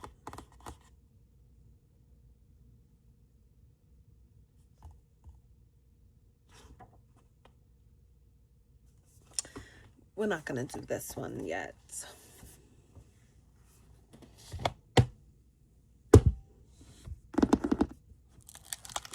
Okay, so we're in the early stages of this book. We're only on day 30. So we're doing Exodus 10 and 11. We're at the point in Exodus where Moses is going back and forth to the Pharaoh, like on some "let my people go" type ish, and Pharaoh's like, nah. Well, he keeps saying yes, and then he says no, and then he says yes, and then he says no. And Moses is like, let my people go, yo. So 10 is when the locusts come. Then the Lord said to Moses, go to Pharaoh, for I have made his heart and heart of his servants hard, so that I may do my powerful works among them. You may tell your son and your grandson how I made it very hard for the Egyptians and how I did my powerful works among them, so that you may know that I am Lord. Moses and Aaron went to Pharaoh. They said to him, the Lord, the God of the Hebrews, says this, how long will you hold your pride before me? Let my people go so they may worship me. If you will not let my people go, tomorrow I will bring locusts to your country. They will cover the land so no one will be able to see the ground. They will eat what is left for you after the hail. They will eat every tree of yours that grows in the field. They will fill your houses, the houses of your servants, and the houses of all Egyptians. Your fathers and your grandfathers have never seen such a thing from the day that they were born until this day. Then Moses turned and left Pharaoh. Pharaoh's servant said to him, how long will this man bring trouble to us? Let the men go, so that they may worship the Lord their God. Do you not yet understand that Egypt is destroyed? So Moses and Aaron were brought again to Pharaoh. He said to them, go and worship the Lord your God, but who will be going? Moses said, we will go with our young and our old, and our sons and our daughters, and our flocks and cattle, for we must make a special supper to the Lord. Then Pharaoh said to them, let the Lord be with you if I ever let you go with your little ones. See, you have something bad in mind. No, you men go and worship the Lord, for that is what you want. And Moses and Aaron were sent away from Pharaoh. Then the Lord said to Moses, put out your hand over the land of Egypt, for the locusts to come upon the land of Egypt. They will eat every plant of the land, all that the hail has left. So Moses put out a special stick over the land of Egypt, and the Lord sent an east wind on the land, and that day and all night. When it was morning, the east wind brought the locusts. The locusts came all over the land of Egypt, and they stayed on the whole country of Egypt. They were very many. They had never seen so many locusts, and there would never be so many again, for they covered the whole land and made it dark. They ate up every plant of the land, and all the fruit and the trees that the hail had left. Nothing green was left on any tree or plant or field through all the land of Egypt. Then Pharaoh called Moses and Aaron in a hurry. He said, I have sinned against the Lord your God and against you. So now forgive my sin only once. Pray to the Lord your God and take this death away from me. So Moses left Pharaoh and prayed to the Lord. And the Lord changed the wind to a very strong west wind. It lifted the locusts and sent them into the Red Sea. Not one locust was left in all the country of Egypt. But the Lord made Pharaoh's heart hard. He did not let the people of Israel go. Then the Lord said to Moses, put out your hand toward the sky, and there will be darkness over the land of Egypt, and darkness people will feel. So Moses put his hand toward the sky, and there was darkness in all the land of Egypt for 3 days. The Egyptians did not see each other. No one got up from his place for 3 days, but all the people of Israel had light in their homes. Then Pharaoh called Moses and said, go and worship the Lord. Your children may go with you also. Only let your flocks and your cattle stay. But Moses said, you must let us have gifts to give worship and gifts for burning, so we may give them to the Lord our God. So our animals will go with us also. Not a foot of animal will be left behind, for we will take some of them to use as we worship the Lord our God. And until we are there, we do not know which ones we will use in worshiping the Lord. But the Lord made Pharaoh's heart hard. He was not willing to let them go. Pharaoh said to Moses, go away from me. Make sure that you do not see my face again, for the day you see my face again, you will die. Moses said, you are right. I will never see your face again. The firstborn die. And this is chapter 11. The Lord said to Moses, I will bring trouble upon Egypt and upon Egypt one more time, upon Pharaoh and upon Egypt one more time.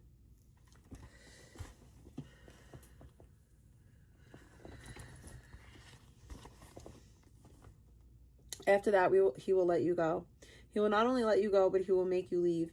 Tell all people that each man should ask his neighbor, and each woman should ask her neighbor for things made of silver and gold. Then the Lord gave the people favor in the eyes of the Egyptians. And the man Moses was respected in the land of Egypt, in the eyes of Pharaoh and the servants of the people.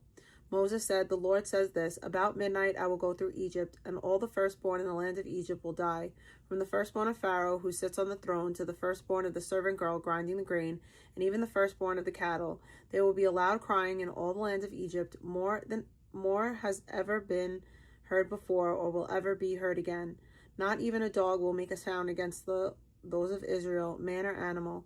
So you may know that the Lord divides Egypt from Israel. All those who are your servants will come to me and bow in front of me. They will say, 'Go away, you and all your people who follow you.' After that I will go." And he went away from Pharaoh very angry. Then the Lord said to Moses, "Pharaoh will not listen to you, so I will do more powerful works in the land of Egypt." Moses and Aaron did all these great works in front of Pharaoh, but the Lord made Pharaoh's heart hard. He did not let the people of Israel leave his land. Matthew 17. How am I a tree hugger? What do you even mean? But go off, sir.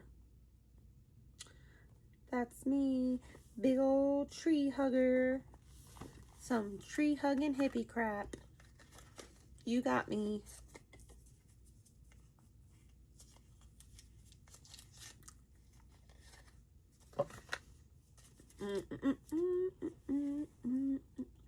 Matthew 17. 10 through 27.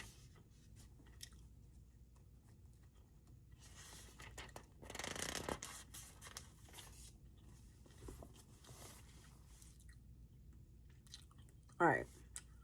The followers asked Jesus, "Then why do the teachers of the law say that Elijah must come first?" He said, "For sure Elijah will come first and get things ready, but I tell you, Elijah has already come and they did not know him.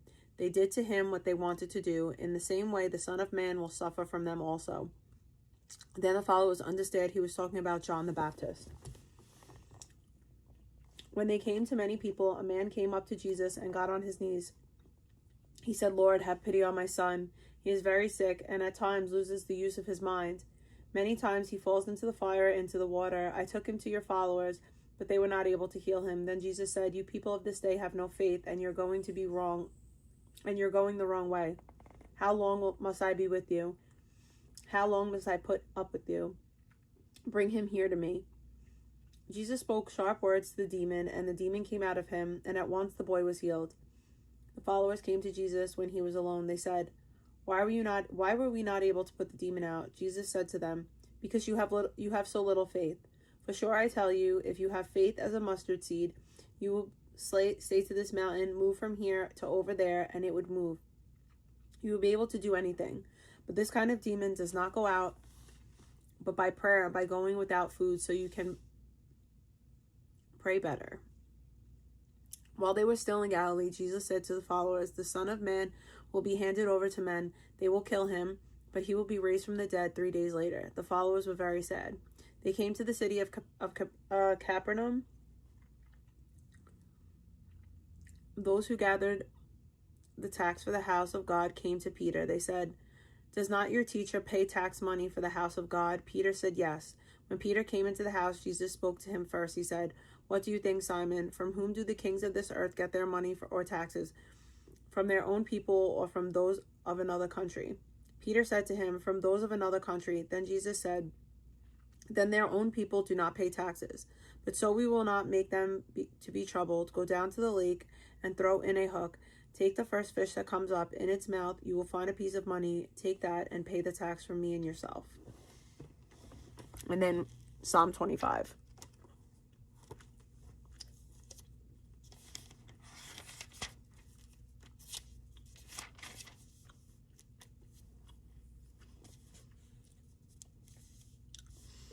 I lift up my soul to you, O Lord.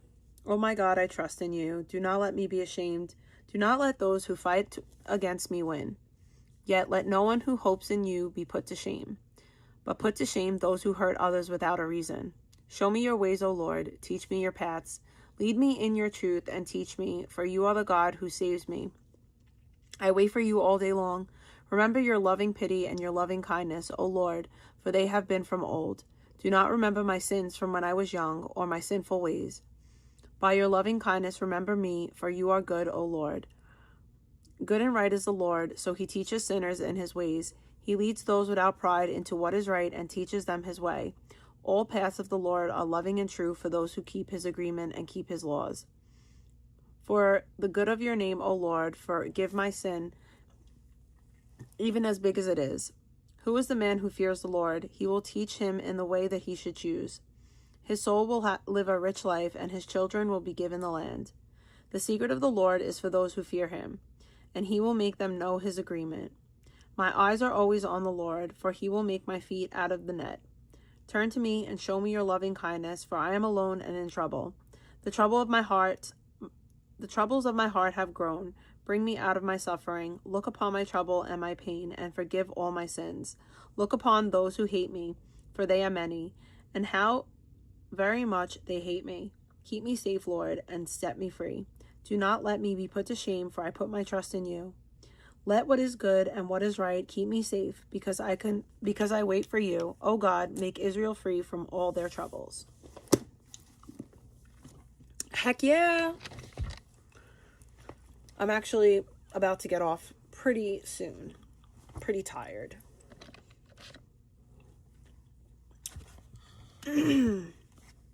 So it says, the reason for my hope, you are God. That says it all. Really, because you are all, everything. And your passion is to be my personal God. Specifically, you are God, my Savior. You have saved me. You are sanctifying me now, and one day you will make my salvation complete.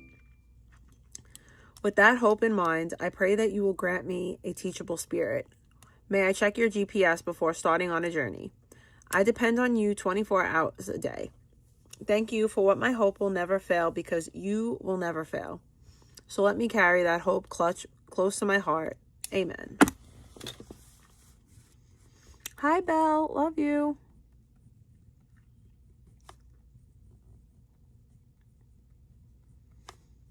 I got really good news recently. One of my best friends is like moving up. Well, not even one of my best friends. My best friend, that one I always talk about, is moving literally up the block. I'm so excited because like I could like walk to her house. It's going to be lit.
pen is like going out.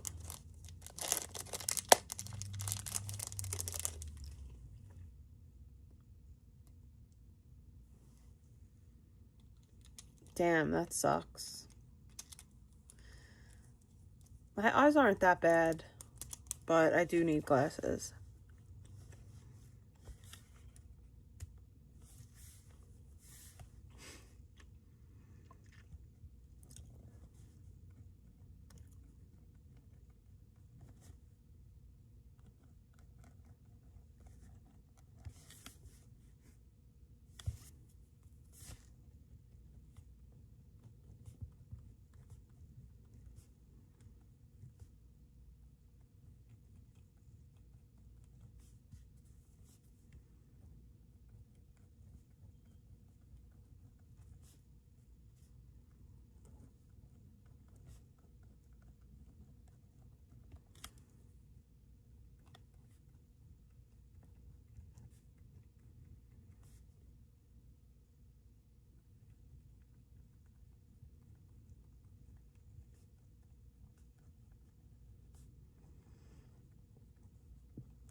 Well, I don't know that, like, people think that, I don't know, I guess they think my glasses are fake or something, but they're actually my prescription.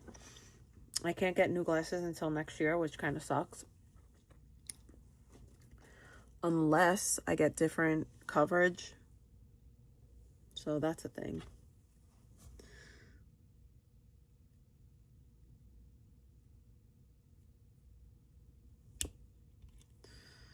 But anywho, back at the ranch.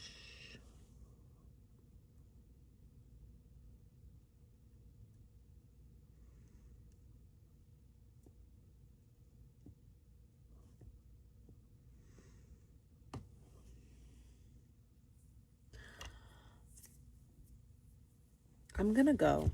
I'm tired. It's bedtime. I've been up since early, so peace out, family. I'll see you guys maybe tomorrow, probably. Love you. Bye.